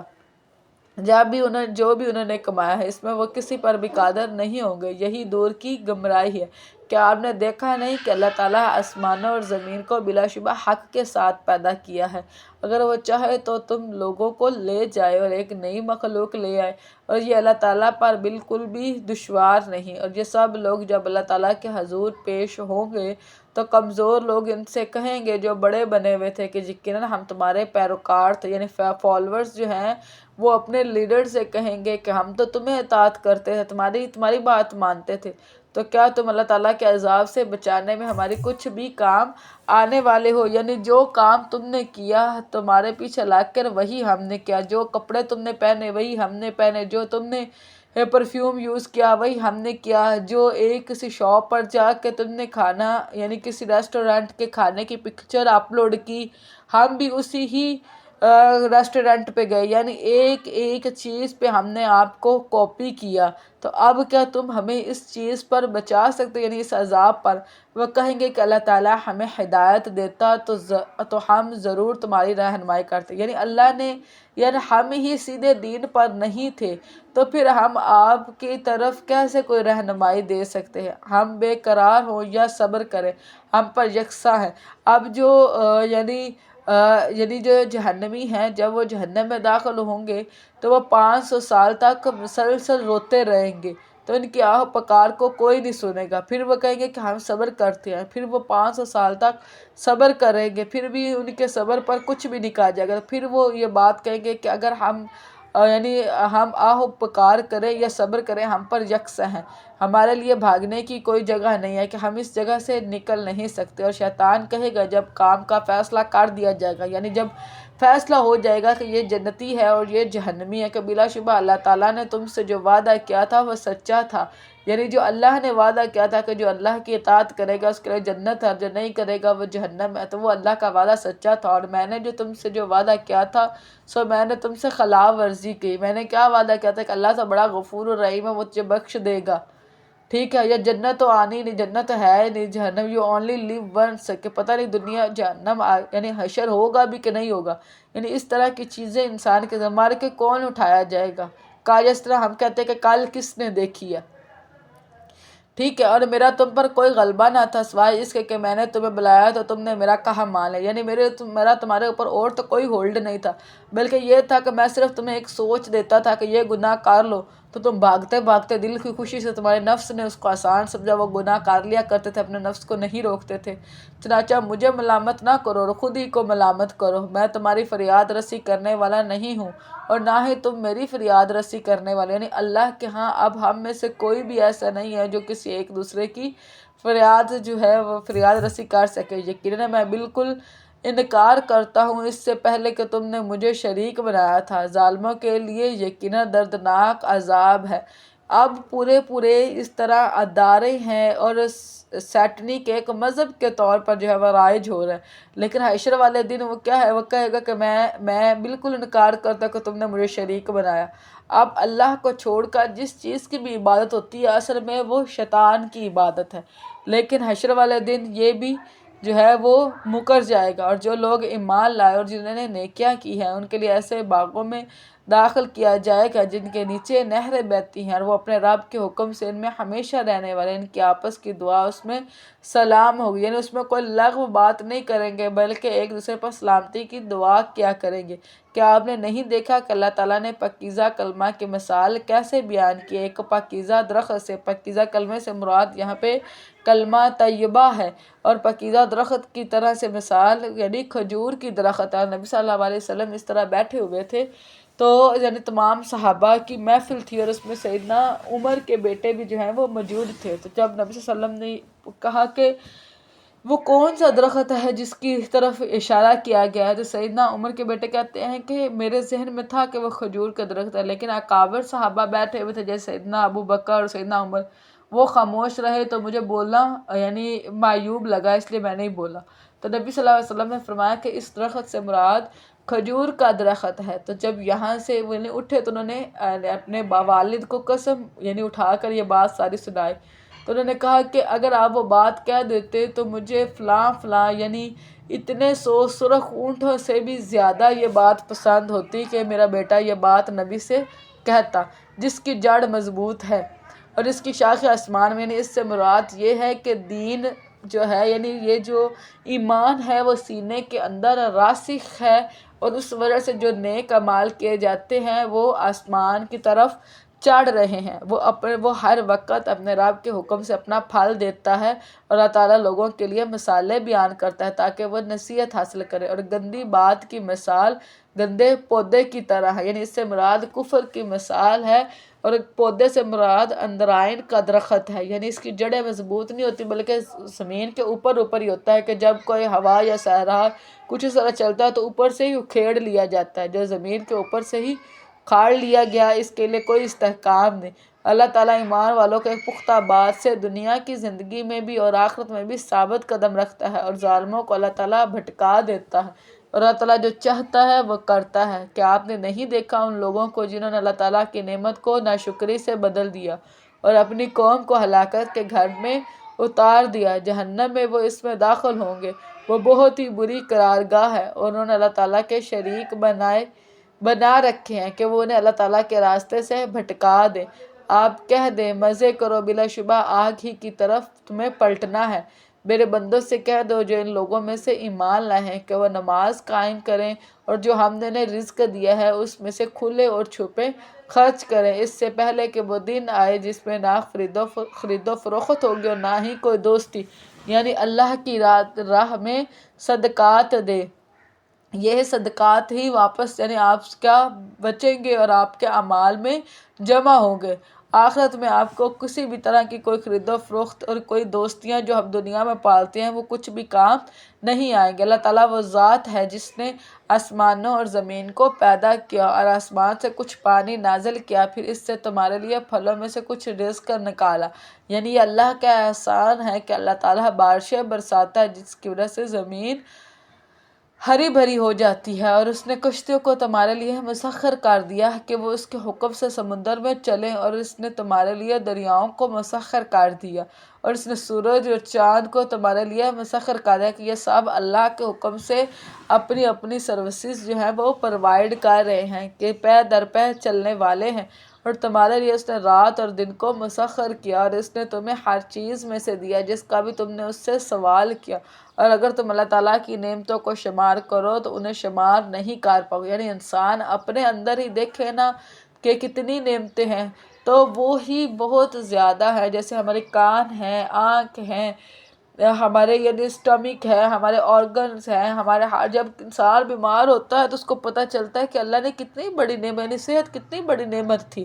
ٹھیک ہے۔ اور اسی طرح یعنی اپنے ارد گرد بھی دیکھے تو اللہ نے کتنی نعمتیں جو ہیں وہ عطا کی ہوئی ہیں۔ بلا شبہ انسان یقیناً بڑا ظالم اور بہت ناشکرا ہے، یعنی اللہ کی دی ہوئی نعمتوں پر شکر ادا نہیں کرتا۔ وَإِذْ قَالَ إِبْرَاهِيمُ رَبِّ اجْعَل لِّي، اور جب ابراہیم نے کہا اے میرے رب اس شہر کو امن والا بنا دیجئے، اور مجھے اور میری اولاد کو بچا لیجئے کہ ہم بتوں کی عبادت کیجئے کریں۔ یعنی جب سیدنا آدم علیہ السلام نے اللہ کے حکم سے اپنے دودھ پیتے بچے کو جو ہے اپنی بیوی کے ساتھ مکہ میں جو ہے وہ چھوڑا تھا، تو تب یہ دعائیں کی تھی، اے میرا بلا شبہ ان بتوں نے بہت سے لوگوں کو گمراہ کر دیا، پھر جس نے میری پیروی کی یقیناً وہ میرا ہے، اور جس نے میری نافرمانی کی بلا شبہ آپ تو بے حد بخشنے والے نہایت رحم والے۔ یعنی جو دین ابراہیمی پر رہا وہی جو ہے ہدایت پر رہا۔ اور اے ہمارے رب یقیناً میں نے اپنی کچھ اولاد کو تیرے حرمت والے گھر کے پاس اس وادی میں آباد کیا ہے، یعنی اس سے مراد ان کی بیوی اور وہ بچہ یعنی سیدنا اسماعیل تھے جو کھیتی والے نہیں، یعنی وہاں اس وقت یہاں پر یعنی جنگل ہی جنگل ہوتا تھا، کوئی زراعت جو ہے وہ نہیں ہوتی تھی۔ اے ہمارا رب تاکہ وہ نماز قائم کرے، اب وہ اپنی آل اولاد کے لیے دعا فرما رہے ہیں تاکہ وہ اللہ کی نماز قائم کرے۔ سو کچھ لوگوں کے دل ان کی طرف مائل کر دے، یعنی ان کے دلوں میں کیا کر اس علاقے کی محبت ڈال دی تاکہ وہاں پر یعنی چونکہ وہاں پہ کوئی ہے نہیں تو کچھ لوگ وہاں پر آ کر آباد ہو جائیں، تو تاکہ ایک یعنی ایک کمیونٹی جو ہے وہ کریٹ ہو جائے، اور آپ انہیں پھلوں کا رزق دے تاکہ وہ شکر ادا کریں، چونکہ وہاں پر ذرات نہیں ہے تو کچھ پھل جو ہے وہاں پر پہنچ جائے۔ اے ہمارے رب یقیناً آپ جانتے ہیں جو ہم چھپاتے ہیں اور جو ہم ظاہر کرتے ہیں، اور اللہ تعالیٰ سے کوئی چیز نہ زمین میں پوشیدہ ہے اور نہ ہی آسمان میں، سب تعریف اللہ تعالیٰ ہی کی ہیں جس نے بڑھاپے کے باوجود مجھے اسماعیل اور اسحاق دیے، یعنی اللہ رب العزت کی نعمتوں کو گنوایا جانا، یعنی یہ دعا کو آپ دیکھیں کہ کس شعور کے ساتھ جو ہے وہ مانگا جا رہا ہے۔ بلا شبہ میرا رب تو یقیناً بہت دعا سننے والا ہے۔ اے میرے رب مجھے نماز قائم کرنے والا بنا، اور میری اولاد میں صرف اپنے لیے ہی خیر نہیں بلکہ اپنی آل اولاد کے لیے بھی ہدایت کی دعا ہے۔ اے ہمارے رب اور میری دعا قبول فرما۔ اے ہمارے رب مجھے اور میرے والدین کو اور تمام مومنوں کو بخش دے جس دن حساب قائم ہوگا، اور جب ان کو پتہ چل گیا کہ ان کے والد جو ہیں وہ یعنی کفر پر مرے ہیں، تو تب انہوں نے اپنے والد کے بارے میں دعا سے بیرات حاصل کر لی، اور اس سے کے علاوہ جتنی بھی دعائیں سیدنا ابراہیم نے کی وہ سب پوری ہوئی۔ اور آپ اللہ تعالیٰ کو ہرگز غافل خیال نہ کریں اس سے جو ظالم کرتے ہیں، اور بلا شبہ اللہ تعالیٰ انہیں اس دن کے لیے ڈھیل دے رہا ہے جس میں نگاہیں پھٹی کی پھٹی رہ جائیں گی، یعنی اس دن کی وحشت اتنی زیادہ ہوگی کہ نگاہیں ادھر ادھر یعنی ہل نہیں سکیں گی، ادھر ادھر جا نہیں سکیں گی، جیسے کہ نبی صلی اللہ علیہ وسلم کی حدیث ہے نا کہ حشر والے دن لوگ جو ہیں